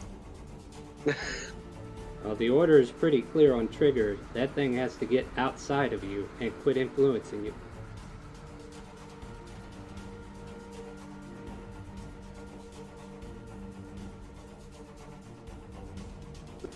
He goes and he walks over here, taking the stuff that's on him, gently so. All right. And he picks it up almost like a child. Right. It's And he now says in your softly- hand. And he says softly, "All right, little one, just stay here. It'll be all right. You won't burn again. I promise." Pull something else out of you as well. Something innocent. All right. You do so. And the thing comes off of you, but it took a bit of a struggle. You know, whether it has rid you of dark thoughts or not is a little more up to you. And now, the third player involved starts to step forward.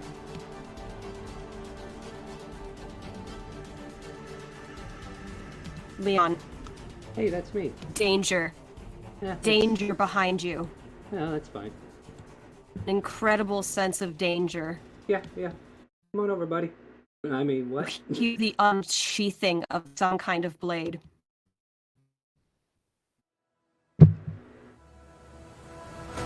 You get the feeling like you need to run. The armored figure starts walking towards you. Well, not my turn, so finish your turn, armored guy, and I'll It get is right the on end of its turn. it. Okay.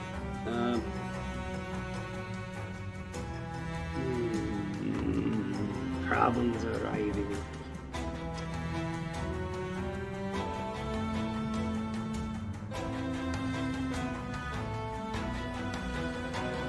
No, that wouldn't work. That takes too long. Okay. Why does this guy have to be just a mental? Who is this guy?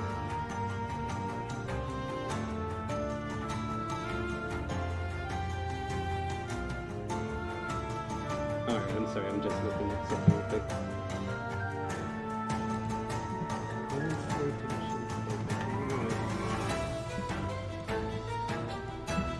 I'll slowly walk towards my friend. And I'll point in his direction with a chip of mica in hand. Just pulling stuff out of my ass, don't worry about it. And I will cast Shatter in his direction, aiming for the creature, not him particularly, but I think he's a casualty I'm just going to have to deal with. Alright.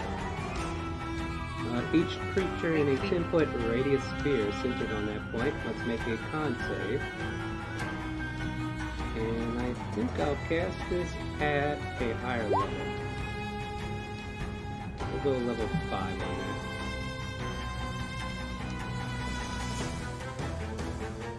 Level 3, 4, 5, 68. One saves, one does not. Unless your DC is higher than 17. Well, they still take half damage. Right. So there's the damage roll for it.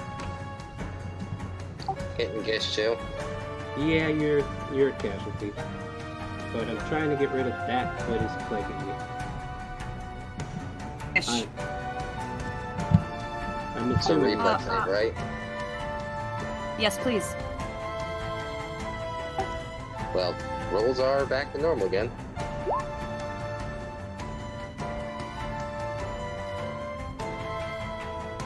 What are you doing? That's exceed your DC. No, that meets it. That's still Didn't your half damage. DC be 17 before? Yeah, that's what I just said. It beats it. Okay. Right. So you still take half damage. Right. So, A creature made of Oh, boy. inorganic materials such as stone, crystal, or metal has a disadvantage on the saving throw. I guess that's not any of us. A non-magical object that isn't being worn or carried also takes damage if it isn't in the spell's area. If it's in the spell's... Huh? Okay, that's fine. Yeah, everything shatters.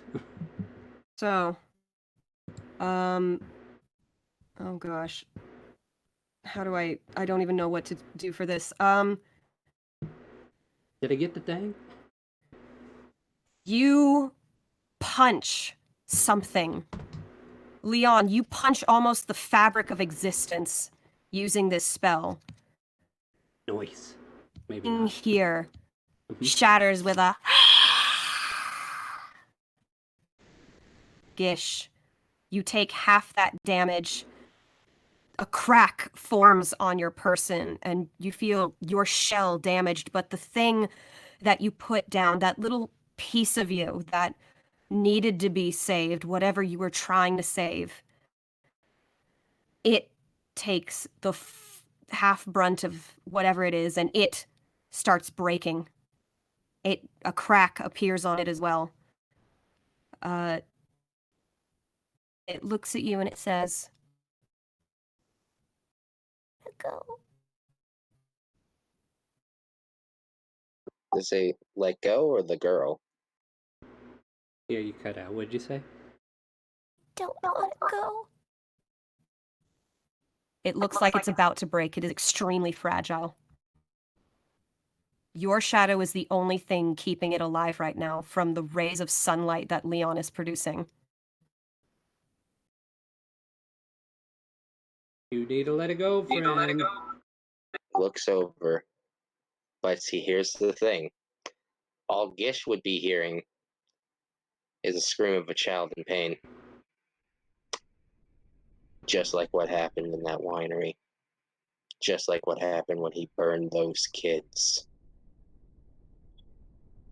I'm sorry, you think that's a child?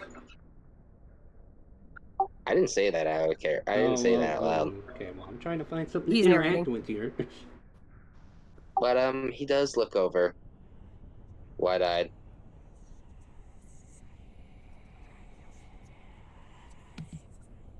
As you hear 2 dice are used. Not on himself.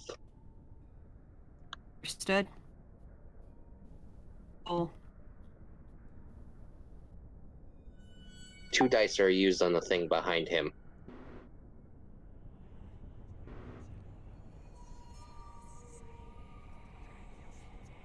you repair it. And it And starts as to it- take an almost like a liquid mercury. You pick it up and it sort of starts to heal itself over.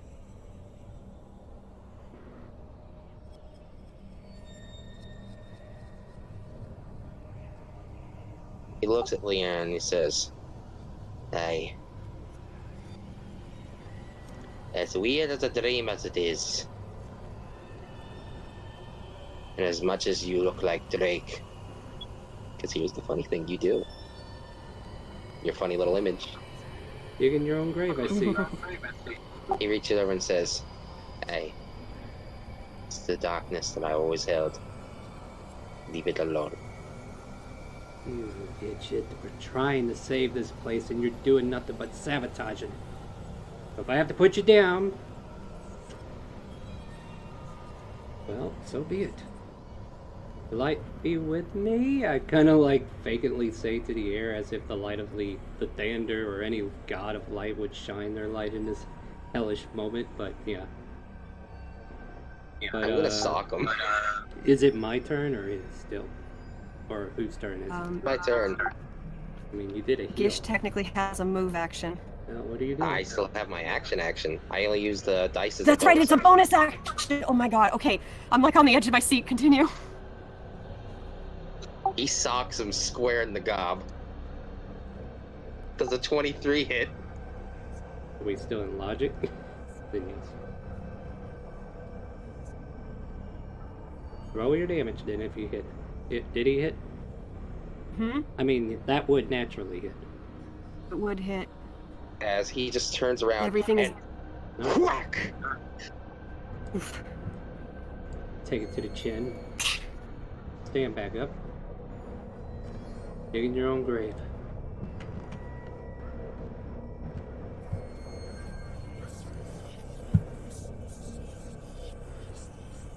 As my character says, leave it alone.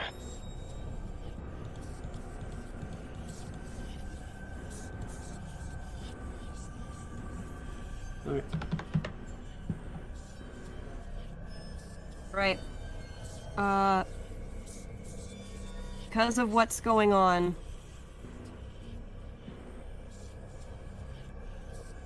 Dish is now emitting an anti-field of sunlight right now.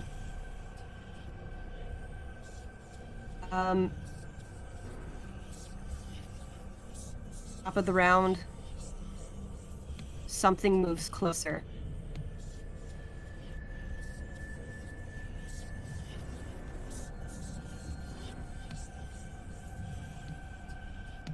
Something draws near, something very serious, but for whatever reason, anything beyond this small radius of this scene that you guys are playing out, it doesn't seem to matter. Leon, it's your turn. Let's see here. The threat level looks pretty hideous, doesn't it? Should I stay or should I go now?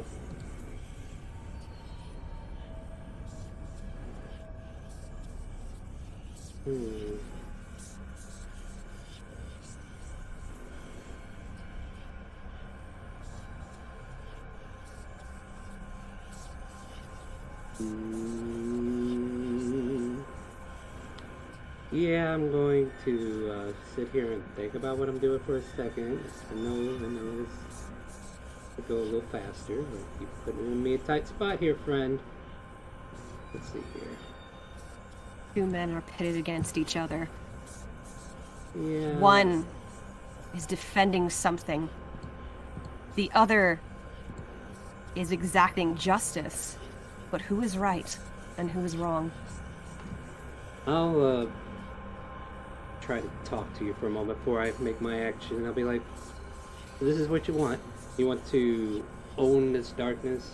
You want to free this land from the light or whatever? Says, I never said that. That's what you're telling me right now with your actions. You're like all the else. Hey, I No matter can how much leave. I can leave and leave you to it. No, I'm not gonna shut up. As he says, I'll take any darkness I can if it means saving him. Means saving anyone. You're saving a piece of vein that is from this place that is meant to corrupt. So, you know what? I think I've had enough of this mind game of yours. And I'll cast Dimension Door and leave. Right. Where on the map do you point?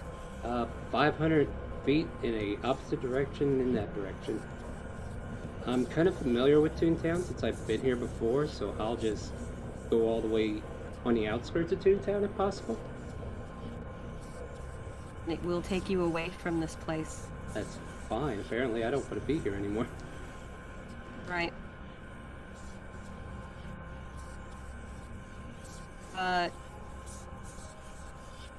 So... Aeon? Mm-hmm. You leave Toontown. Yep. Go back. Crossroads. Meanwhile, Gish. Little silvery mercurial thing carrying a small light and a small reflective surface kind of lies underneath you, and it scratches the ground trying to get up, reaching for you. He picks it up. He Feels says, calming. come on, little one. It's alright. Behind you, now standing in your path,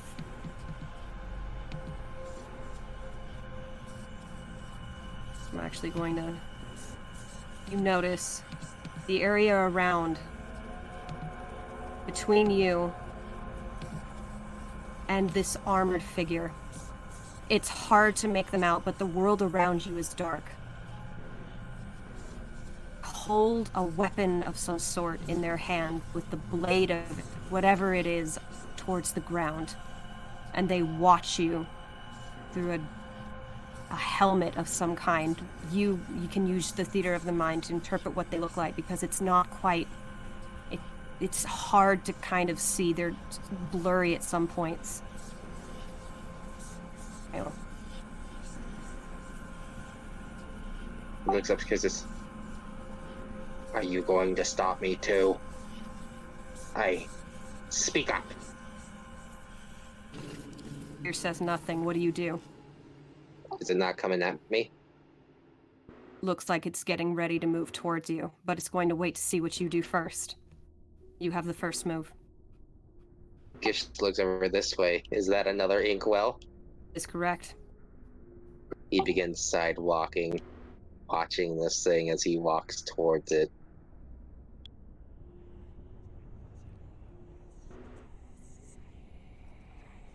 All right. Is that your full move?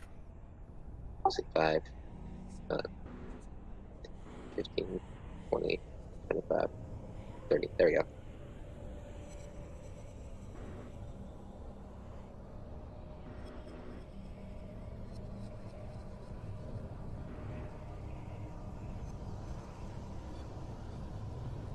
That's it. All right.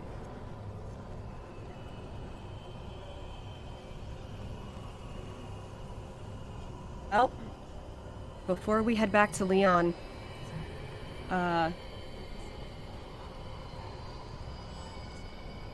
actually, for the sake of it being a Twitch stream, I'm gonna put you back in here, Star, so you can kind of hover over to, Yeah. what's going on over here.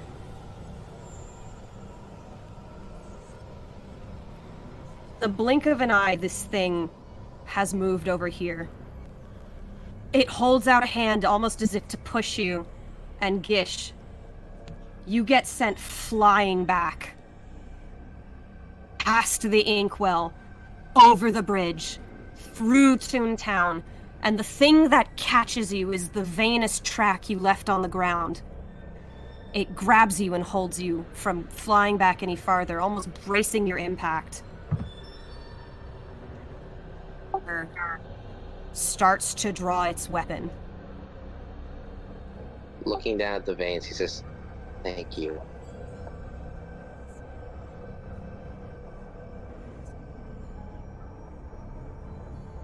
He looks over. The Venus thing gives you an option. Created the moment you step foot in Toontown. Can offer you safe passage to home.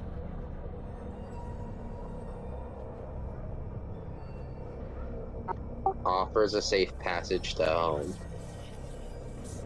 What was the other thing he said? We missed it if he said something. The first one you left here can give you a safe passage home.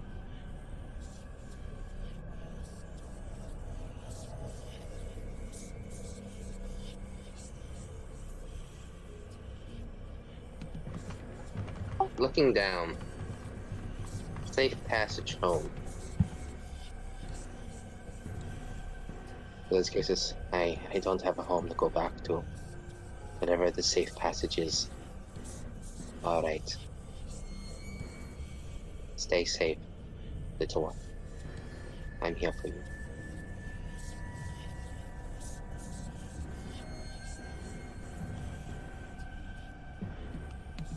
Alright, this ink is spread, by the way.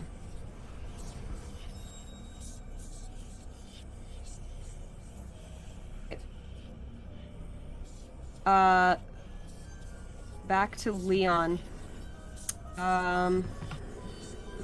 Actually, no, I'm gonna finish up this scene right here, right now, by all before we means, move go for on. it. Go for it. I got pieced out for a reason. The figure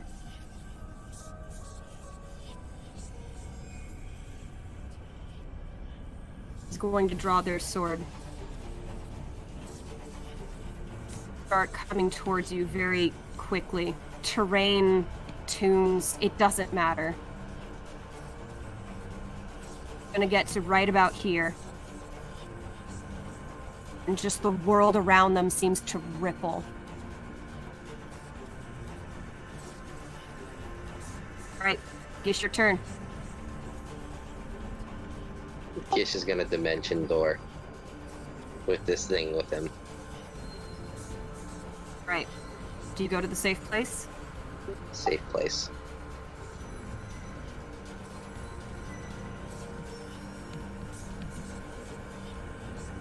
I'll put this on the map later. There we go. You end up over here.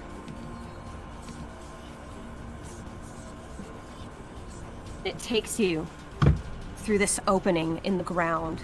These gnarled roots open a hole for you. And you get sent away from this place. And as Gish falls You get through, sent. he's flipping this thing off with both yeah. birds.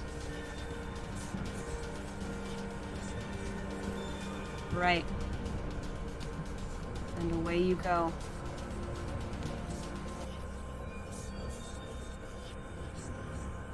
Alright.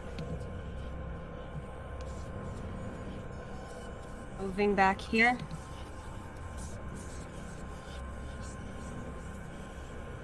Leon. Mm-hmm. Giving you a radius. Still a radius of 15 feet. You come back to the crossroads. However, there is something that you cannot see at this signpost here.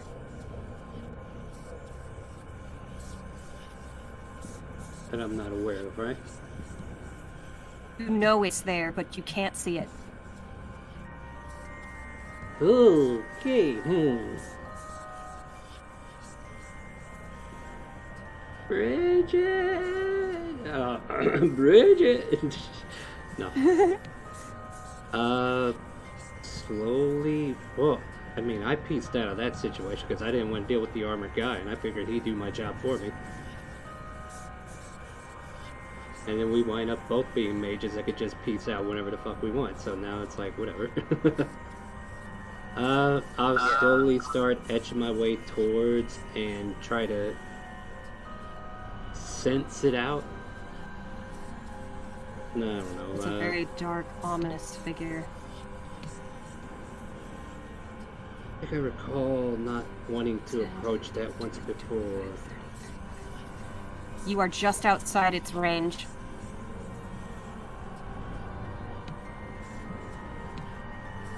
Oh god. Leon, what do you want to do, sir? Oh no, look at my bag and see if there's more tricks. Alright, let me go check. What do we got?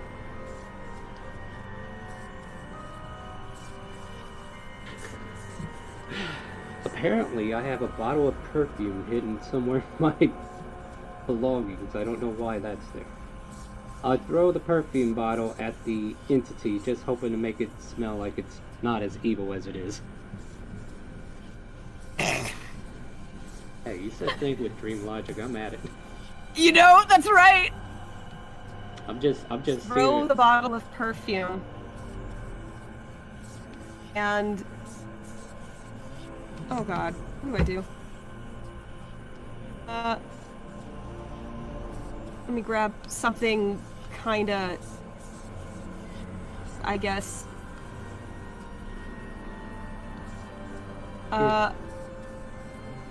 You throw the bottle of perfume, and the area smells fantastic. Oh, hey, you kind of smell like my wife. Interesting. Oh, yeah, that was the bottle I was And- going to give her. Oh, oops. Yeah. And it seems to grant you safe passage for one voyage in any direction. I Don't know how or why. I don't think I want to go north because I think that's where I just left, right?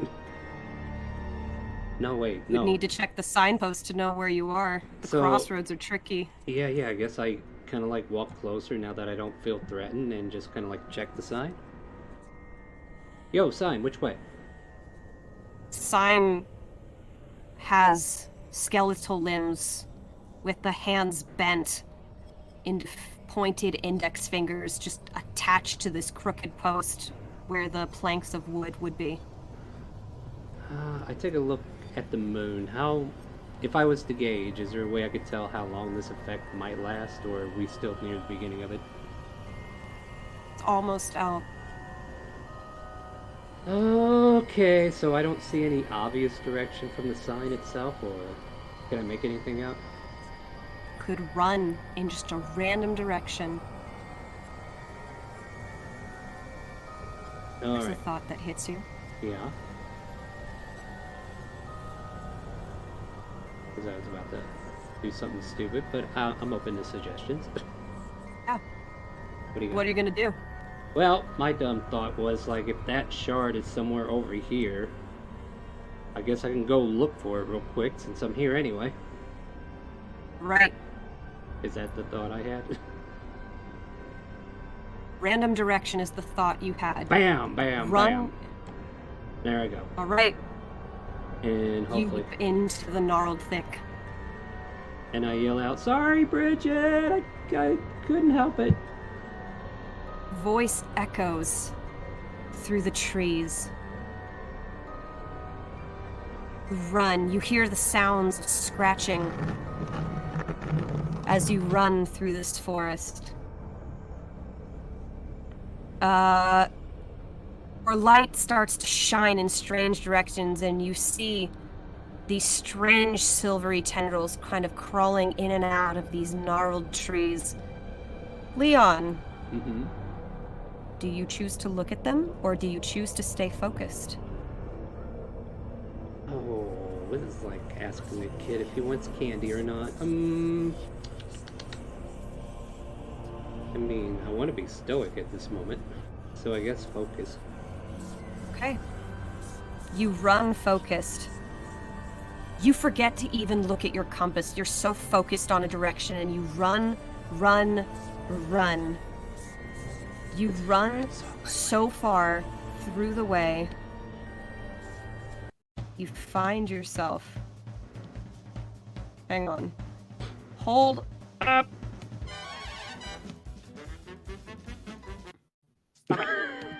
Okay. That music was too cheerful? Is that what was wrong? It's way too cheerful. Good lord, get You that guys- stuff out of here. Do you guys just fall back to whatever place I moved the player flag, or are you guys in your separate places? I'm on the circus. Run. You run far away. Please begin down here. Alright, well, let's see here. Say down where? Down here, please. Alright, yeah. Boop. Alright, there I be. You run through Where's that door a for? strange gate. Far away. You don't even remember how you got there. It is a ruined place, you see, with beautiful, brilliant, bright lights, and it's full of fun. It's full of fun, fun, fun. Let me see. But...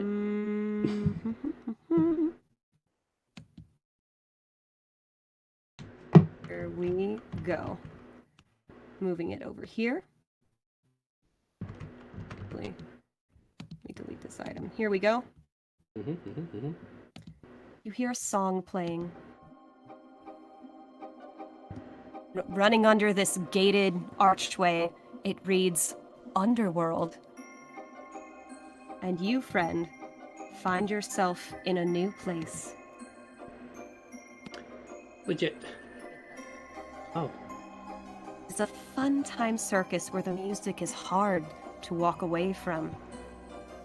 Is this world, magically trying to ensorcel me in a charm? It makes you want to stay, if that changes anything. I was only asking because I have a counter charm. But if that's not fluent If you here... wish to leave, you may use your counter charm to play an opposing tune. Alright, so for now, I will investigate with the intent that if I need to leave, I will try to counter it if that's legit. Otherwise, I mean, I just got here. I don't want to leave just yet. Looks fun. Alright, so... This map isn't exactly accurate. This place is actually quite busy and there's booths everywhere. But we'll come back to you in a second. Yeah, by all means. For now, so that we can see what's going on here.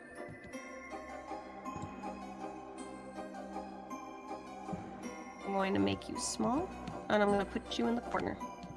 But you're not here. It's fine. Okay.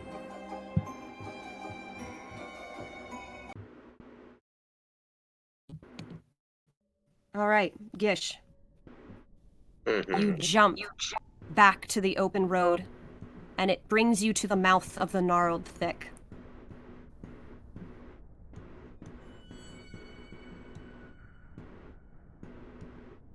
You do. He looks down at the shadows for a moment. Everything fast-paced. It's finally calming down. He looks at the silvery liquid that's been sticking with him. He says softly, "Hey, who are you anyway? What are you?"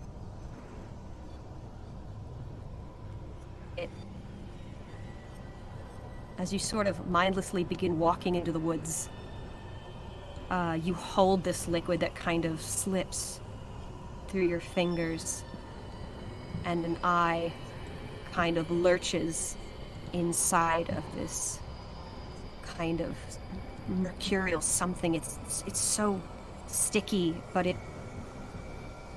it's held together like with muscly sinews, these silver sinews, if you will. And this eye pops up and flutters open, and it kind of looks at you, and it's this bloodshot eye with a yellow iris and a black cornea.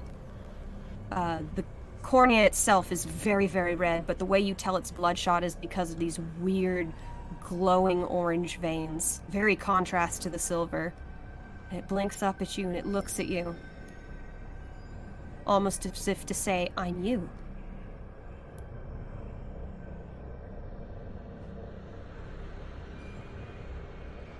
You know, I'm looking down. He begins to lightly chuckle. Scares says, "Hey, I did ask to dream. Hey, look what I get. I get this. My own shadows begin to haunt me. My own sins begin to creep up."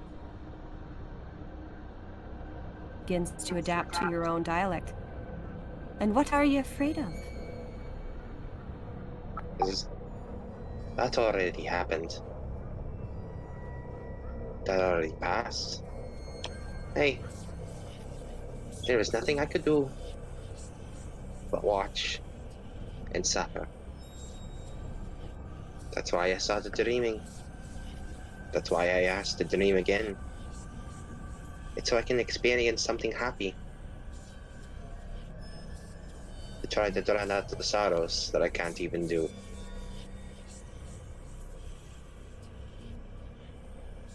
Is that so?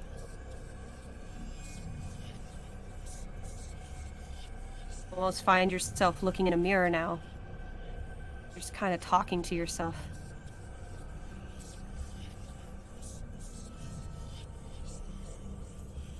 Hey, my brother's dead and gone. And completely left this world. I'm not even the right company. I never was. And if I do go back, it'll only be questions. And the only family I have left suffers in Barovia. Suffers in a place that I can't even enter. I can't What do even you enter. want? Looks up and says, "I want to do something right for once."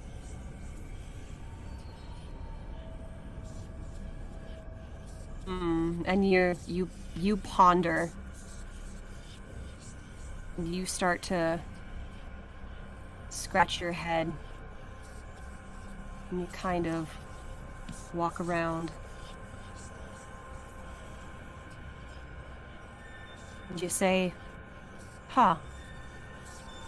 You want to do the right thing. I hear ya. There's not a lot to go back to. But maybe you got it all backwards. He raises a There's a brow. lot of right things to do. What about left?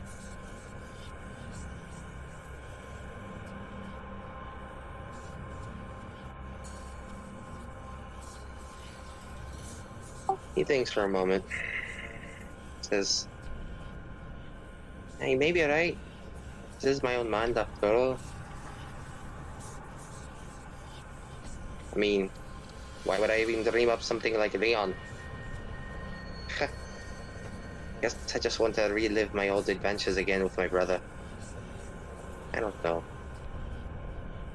Brother sounds like a righteous person. Hey, he was a cleric of the Thunder.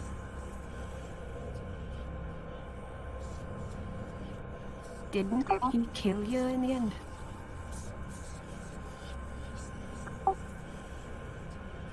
Gish pauses as he says, aye, twice.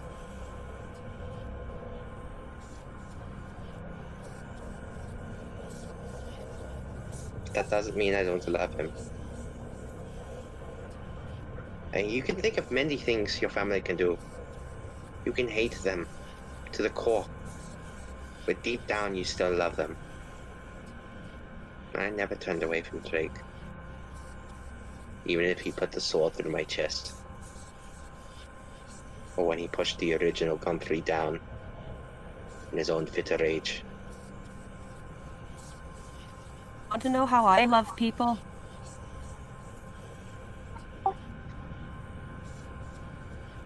Looking at himself, he says, hey, by drinking and trying to flirt with them only to be able to get slapped. It almost feels like you're talking to the little silver mirror now, which you've been technically talking to the whole time. Yep. It says with your voice, as again you're looking at your reflection. I love people by being everywhere. All around them. I never leave them. I'm always reminding them of who they are.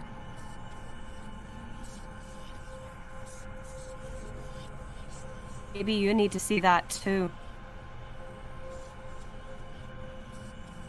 Maybe you need to show your brother some love the same way he showed you.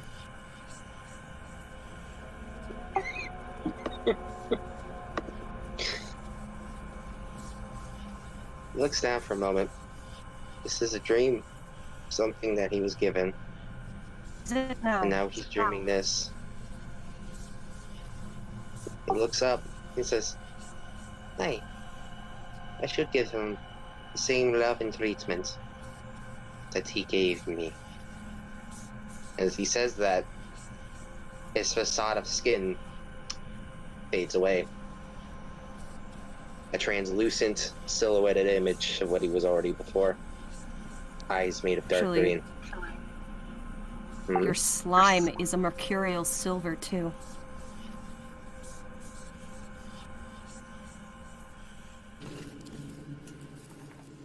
And you get a special ability that I'll inform you of as soon as you're ready to use it, but it is an offensive attack ability. Melee range.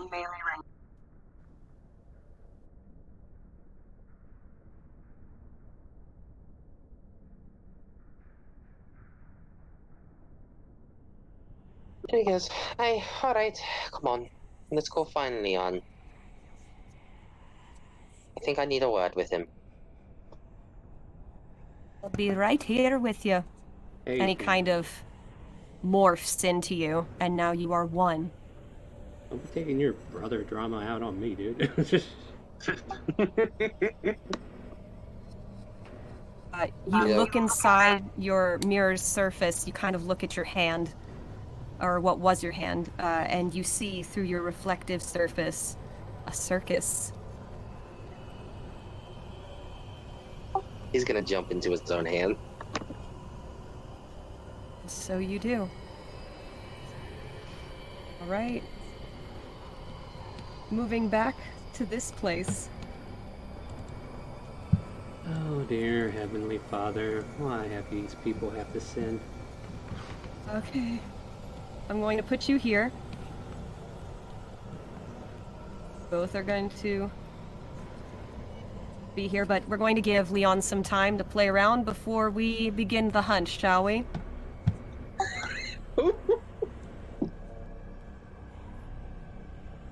Oh, this took a hard turn. Everything's fun and exciting here. There's all kinds of tents. You see a fortune teller just on yonder over here. Over in this tent, you hear of a wondrous woman with the gift of sight. Over here, there seems to be some kind of animal parade going on. Around you are hundreds of imps of all shapes and sizes. Although they don't look like conventional imps, they look like they have little plague doctor masks and buttons for eyes and wire wings and some kind of weird chicken cat body, but no feathers or fur. Either way, they just seem to fly around and watch you like little crows on the wires of the flags that hang about this place. And there's a show happening in the big top, you understand. You have free reign to go anywhere you want and investigate anything you want. Oh my, look at what time it is. Alright.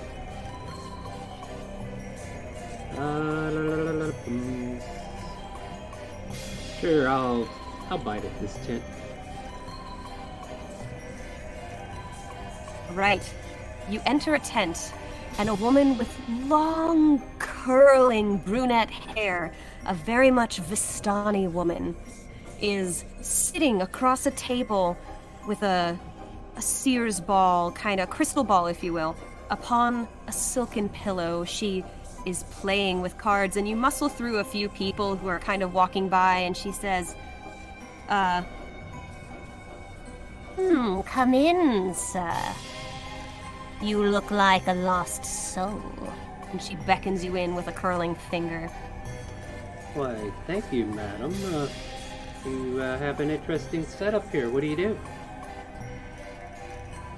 I have the gift of sight, I do. Surely there is something in your own life you wish to see, you wish to know. What troubles you? Oh, I've been having this nightmare lately, and it just doesn't seem to want to go away. So what do you want to do about it? What can I do for you? Now, those are words I can get behind. Well, first, what can you do? What are your specialities? I can show you something in your mind, or I can show you something elsewhere. Probably elsewhere. I'm pretty aware of what's going on up here. The clock is always turning, the gears are always churning. But what could... Hear a ticking sound. Oh no, there it is. Tick tock, tick tock. Alright, let's take this a little bit more in. I'm looking for something bright, something missing. I'm not going to give you any more of that. You can fill in the blanks, right? You can see things, right? Of course, dear Leon. I can see everything. And she waves her hands, her long, spindly, nailed hands over the crystal ball.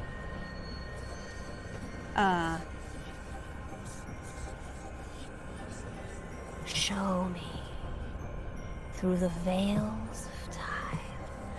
Show me something bright for this friend of mine. And she spins her hand, and with a flick of her wrist, you see the thing of your heart's desire, a sun shard. Oh, You perfect. see Kate's, I see what? and you also see it in the mouth Oh, of a gnarled, crooked cane held by a man in a show. yeah, I bet it's in this very circus, isn't it? Well, far be it from me to dissuade you from the thing of your very heart.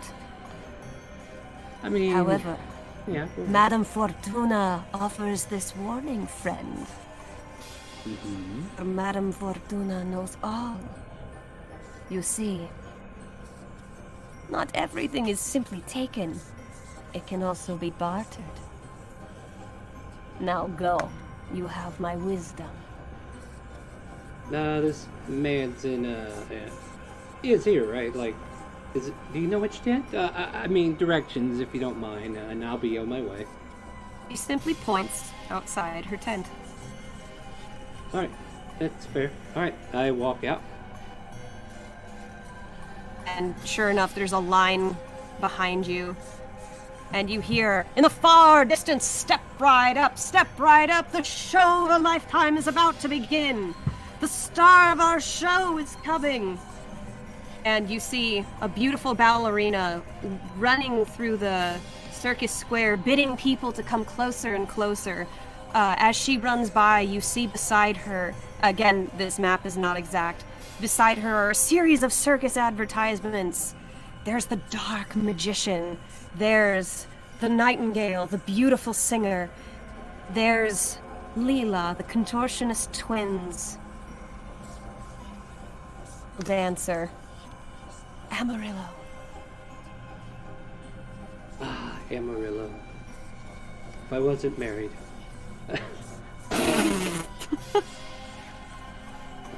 Walk to... Like, I don't even know what Amarillo looks like. You'll have to tell me when we get there. I'm assuming this tit here? Mm-hmm. Yeah, if I can, I will casually go towards it and enter in, or however I need to proceed. You pass snack stands, there's churros, there's popcorn, there's pizza carrots. There's little games you can play to win cool prizes. None of these dissuade you? I mean, probably not. Slice of pizza, though. Might be a Slice sunshine. of pizza or pizza carrot? No, don't. Slice of pizza. I mean, if it looks like this and I hold out the other slice of pizza, then that's the kind I want. Like, the imps are like, oh. And they kind of go back and they like stamp on the pizza and like peck at it multiple times and they bring you back an uglier slice of pizza. Oh, man, you just... As per your request. It looks nothing like this. Nah, I can't deal with that. You're gonna have to take it back. The imp manager comes up and apologizes and scolds the other imps who are angry because they're not getting sick pay in a time of great distress. I know, right? You guys are so underpaid. It's true. You should strike. And the imps start to get a strange idea from you, and the imp manager offers you a free pizza carrot and or slice of pizza voucher that you can redeem I've lost later. interest. I'm gonna go inside the tent now. Walk away, disinterested. The imp manager is dissuaded. So am I. And off we go. Where you kind of move into the audience, this vast number of people surrounding you, and in the center of the show, there's a woman on a purple silken stage in this beautiful feathered gown, and she's singing this song. You've never heard such beautiful music in your life. Your mind is almost creating it, if you will. And below is this ballerina dancer who is moving gracefully to the tune. And introducing side acts is a devil man, a red devil with a long red tailcoat and a black top hat. He looks very much like the ringleader. And he introduces a series of side acts that he points with a crooked cane with a very bright magenta light coming from the mouth of this cane. And introducing, we have the Dark Magician, and the crowd goes wild. He starts to spin his tarot cards and weave his magic. Now, Wow. the cane that I saw, is that what I assume has the sun shard? is correct. Alright. There's my objective. Meanwhile, Yep. Gish, will you please move yourself to the bottom of the map? Center, please. Alright. Bottom of the map. Mm-hmm.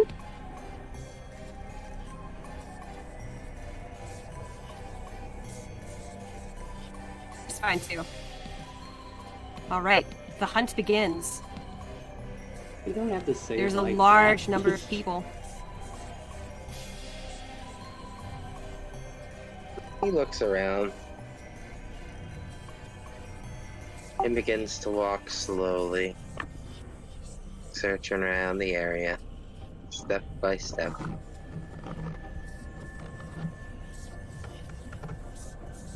You find games, prizes, beautiful advertisements, something for someone named the Jackknife.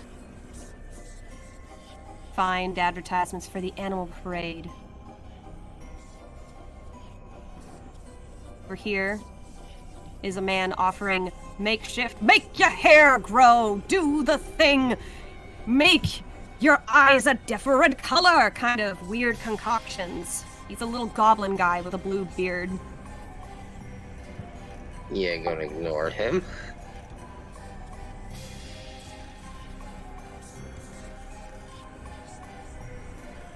Their trailers and a variety of imps kind of at their little watering hole. This also appears to be a mirrored surface. He looks down into it. So is it a reflection of a reflection of a reflection? It is a reflection of a reflection, but it's more of a question, if you will. Is there somewhere you wanted to go?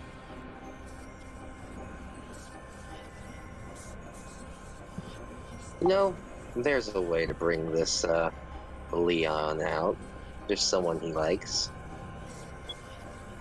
Where's Bridget in all of this? Ooh.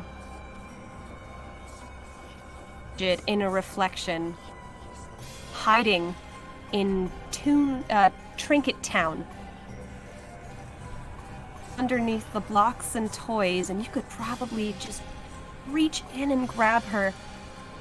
There's a puddle of water beside her, too.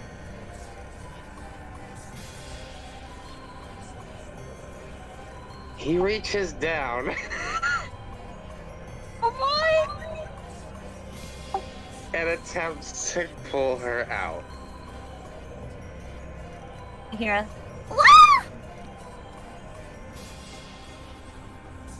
Bridget is right there beside you. She looks around. Let me go! Let me go! Seeing the Yes. thing that's grabbed her, she covers her eyes. He goes, "Hey, hello, Bridget. Good to see that you're alright." She holds her eyes so she cannot look at you. She says, "What do you want?" He goes, "Hey, I just wanted to walk with you, but that's alright." Not yourself.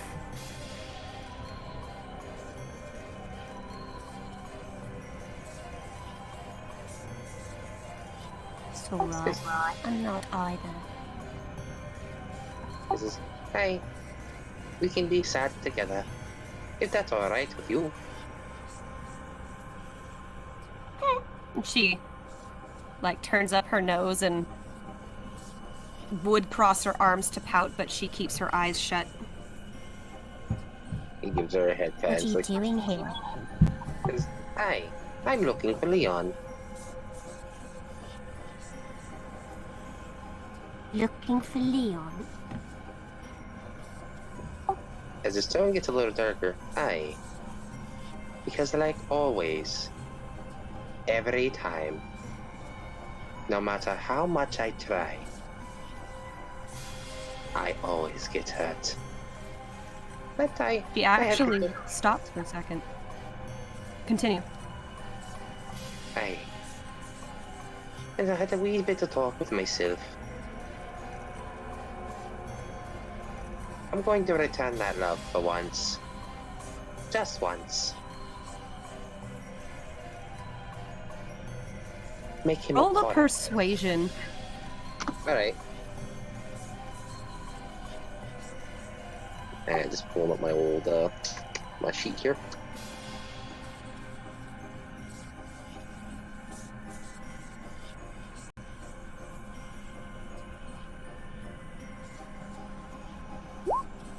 $22. Serious business, that is. You can put me down now. I'll walk with you. He does. Well, I mean, he did before. Because the thing is, he doesn't really want to hurt anyone he cares about. He cares about a lot of people. Right, lead the way. Yep, he just begins walking with her. He follows you. He says, "Hi, you ever been here before?" No? What is this place? He says, "Hey, I don't really know. I was walking out to the forest and, well, after having a bit of talk with myself, looked down at my own hand and there it was."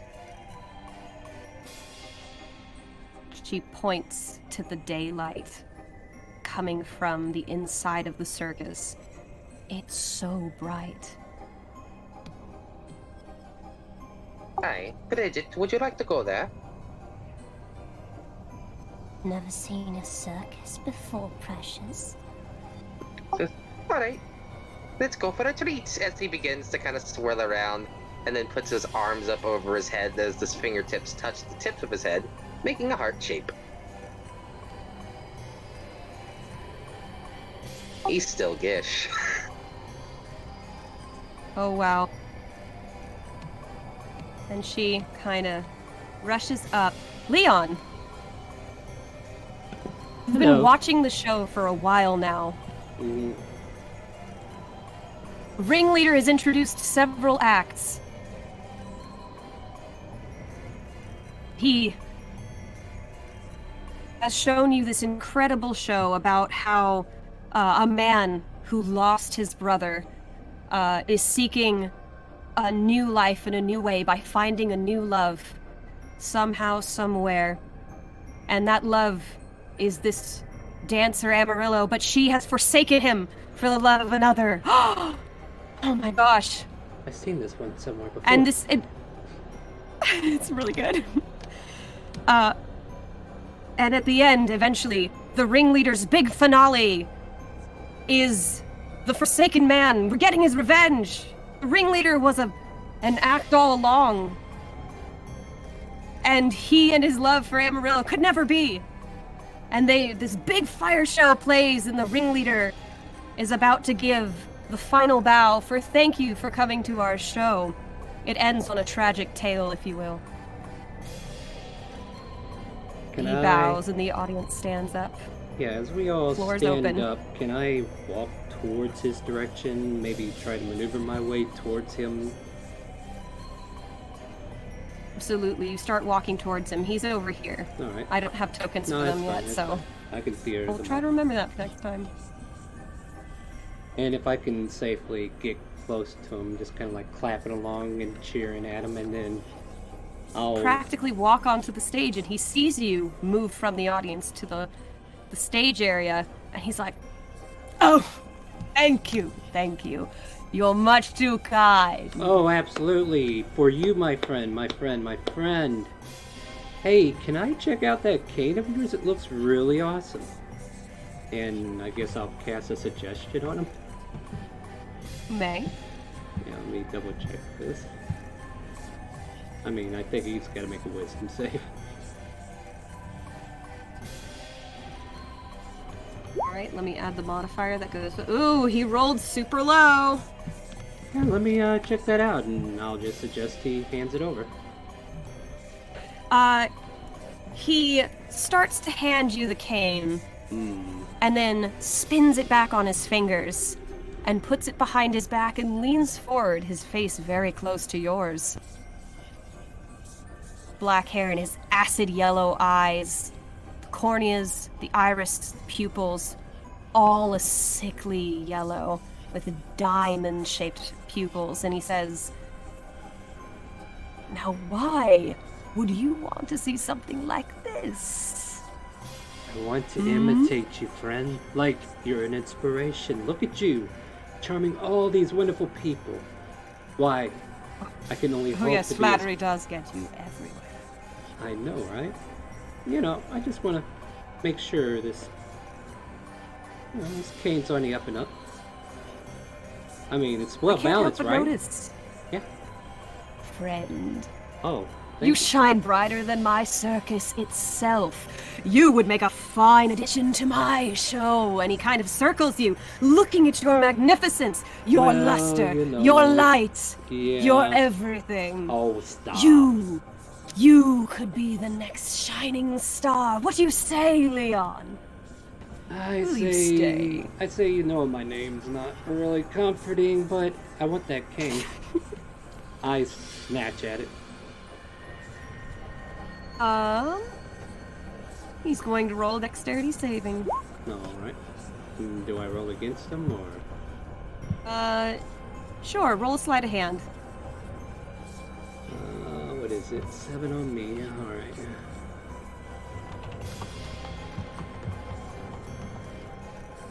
Yoink or boink? Oof. I'm too good, huh? Oof. This is not a serious situation, you see. Oh, I can make it But serious. for the things outside, that's very serious. Oh, I guess you can. But he dances out of the way, his tailcoat kind of flying around him as he does, and he faces you again. And he says, "How about a little trade? You see, my diamonds keep this show alive.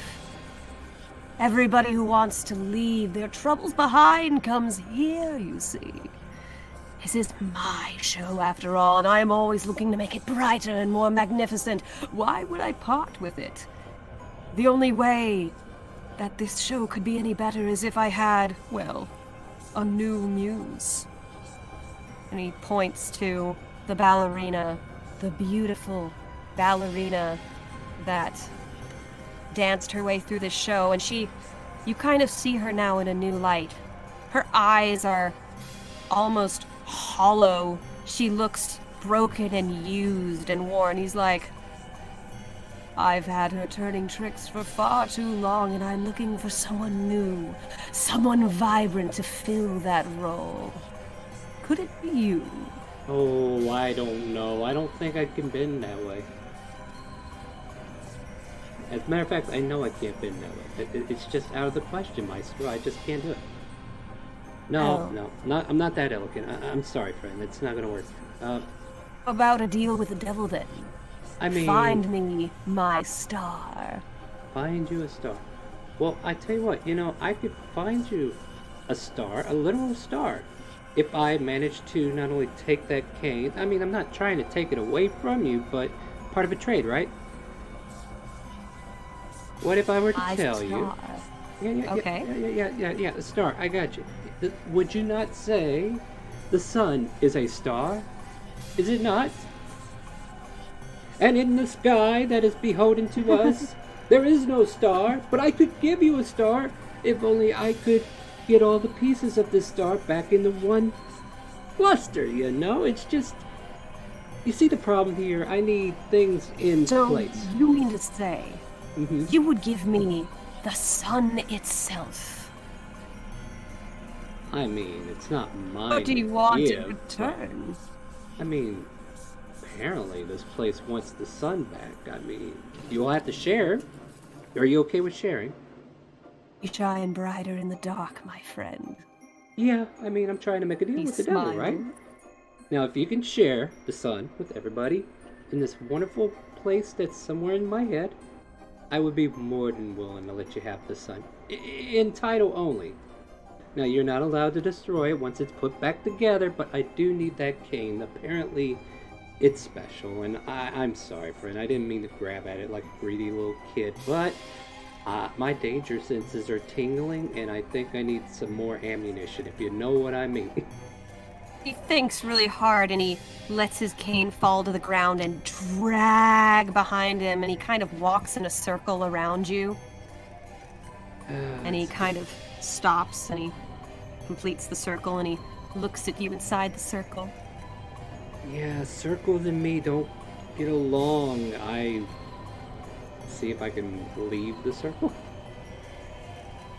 Kind of. Jump. You move to leave the circle. Mhm. He says, "Then it seems we have no deal." And he snaps his fingers. I can do that too. And a portal appears underneath you. You Oh. fall through the circle in the portal Well, fuck you too! and appear somewhere else. Right around the time when these two enter. The show is about to begin.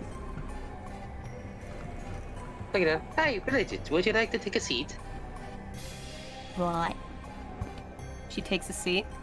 He goes and sits right next to her, and politely.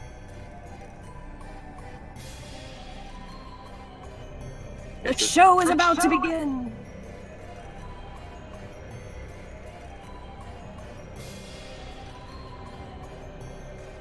Sorry, go on. What's up? Said sorry, go on.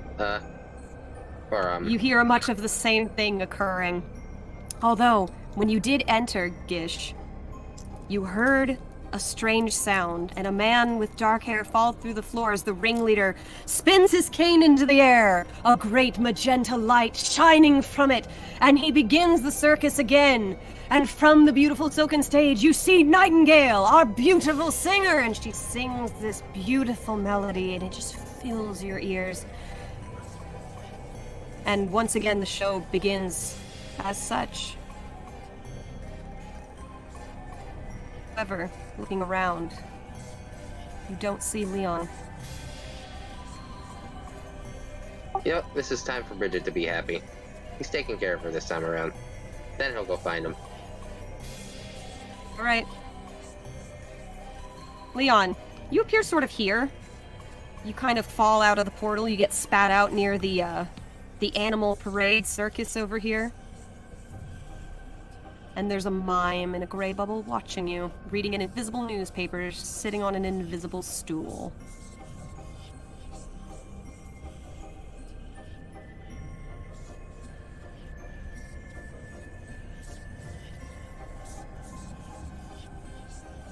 Leon? Fuck, I'm muted. Sorry, even I muted. Okay, sorry. I tried to move around. Am I able to move?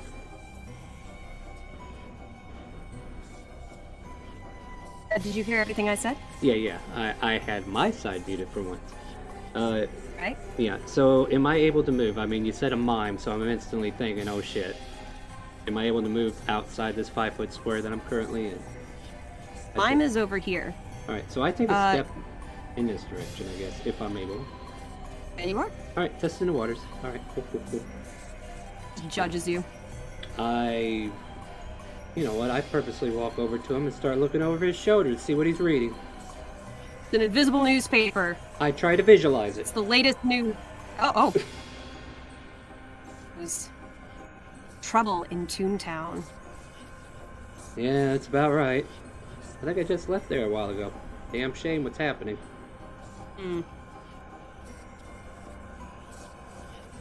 Alright. But no, I'm annoyingly reading over his shoulder. Right. You read of an interesting series of events that transpired, reflecting very much what happened with you. Read something along the lines of the warden intervened. Huh, so they call him the warden. Is there any interesting tidbits about the warden that the paper might reveal? In fact, the paper does very little to talk about the warden if it can help it. Makes sense. I mean, I'm not here to... Wait, what am I here for? I forget. Yeah, alright, so I just say, well, peace out, my friend, and I walk on. Slime holds up a peace sign. Yeah, that works. Oh, man. Alright. So, I noticed that I'm exactly where I was and nothing... You know, he could have sent me to hell. I mean, that would have been better. I don't know why he just put me outside. It just don't make no sense. Oh, boy. You know what, though? I think we're getting close to time, so how do you want to handle this? Right. The dream is beginning to fade. Leon, Yes. appear as ghosts. Oh, The daylight around you starting to fade.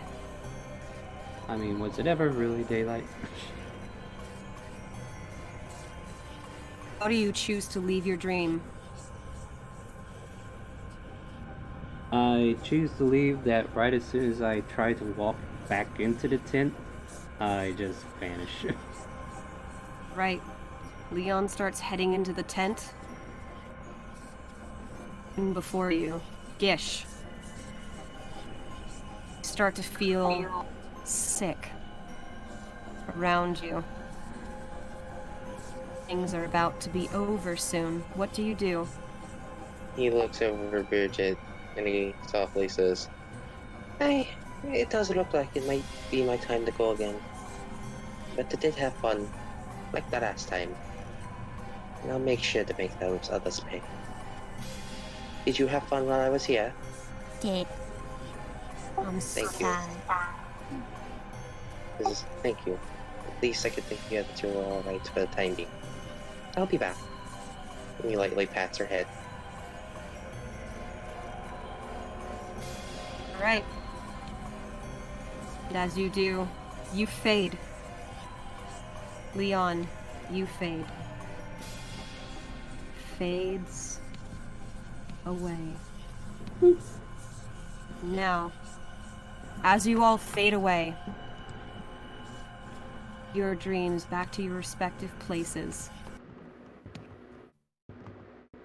Something interesting happens.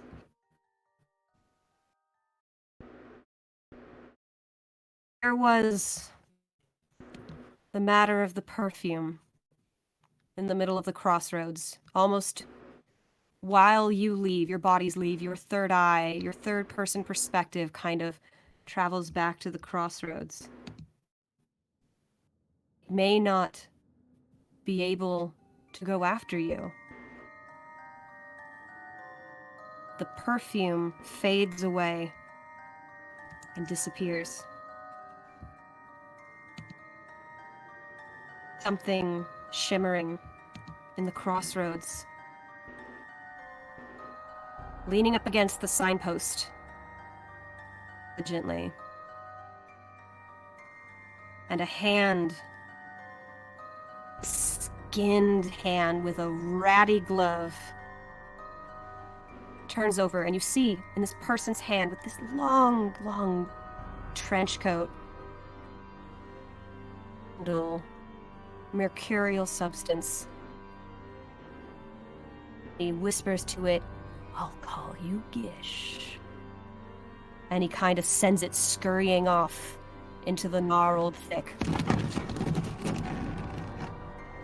And away it goes. It smiles and it laughs as the dream slowly fades away.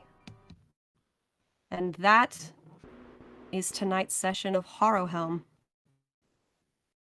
Oh, that got heavy! So, did we roll something to see if we remember this outside? That is correct. Yeah, what? Please roll the DC. Once again, I believe is 10 plus your level. Oh, I still did it! And what are we rolling? I forget what stat. Rolling a wisdom saving throw. What's the DC again? 11 plus. I mean, I'm level. 10 plus your level. I got it right on the nose.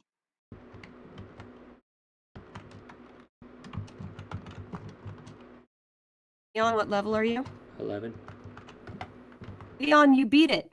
No, I Gish, didn't you even. meet it. No, I didn't even roll yet. Is that not your... Oh. There, that's a 19. Oh, you failed. What's the... Leon, No, what was the DC again? I didn't understand what you were saying. N plus your character level. In? What's in? 10 plus your Oh, character 10. level, meaning I thought you said 21. in. Alright, so... Sorry, I must be cutting out. That's fine. Right. So, Leon, you wake up in your bed, your wife beside you. You had a very strange dream. You were kind of wrought with this weird anxiety. You had a dilemma. There was this weird fight, this awkward battle. It kind of fades away as the reality sinks back in, and your wife is right there, and you kind of cuddle up beside her, and you just try to forget everything that happened, and you go back to sleep. Gish, you wake up. You had that same dream again. This wasn't the next night. This is several months later. And you kind of stir in your urn and you think very carefully, and you see what appears to be this weird kind of reflective sheen in and of yourself, and you kind of even peek out of the lid just a bit to kind of gather your thoughts and really think.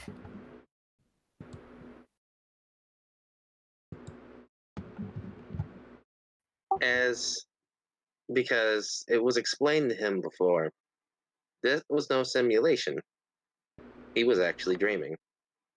And of course, he did trust the person who did this to him. And knowing what's been going on, he begins to smile.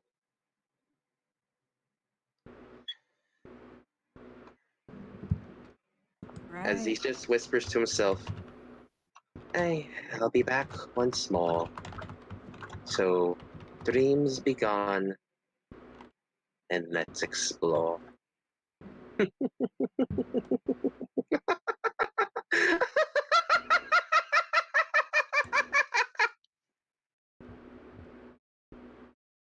Strangely enough, the psychic damage you received from previously did carry over, and you have a bit of a headache stirring, but the man who is helping you with your dreams, do you have a person in mind?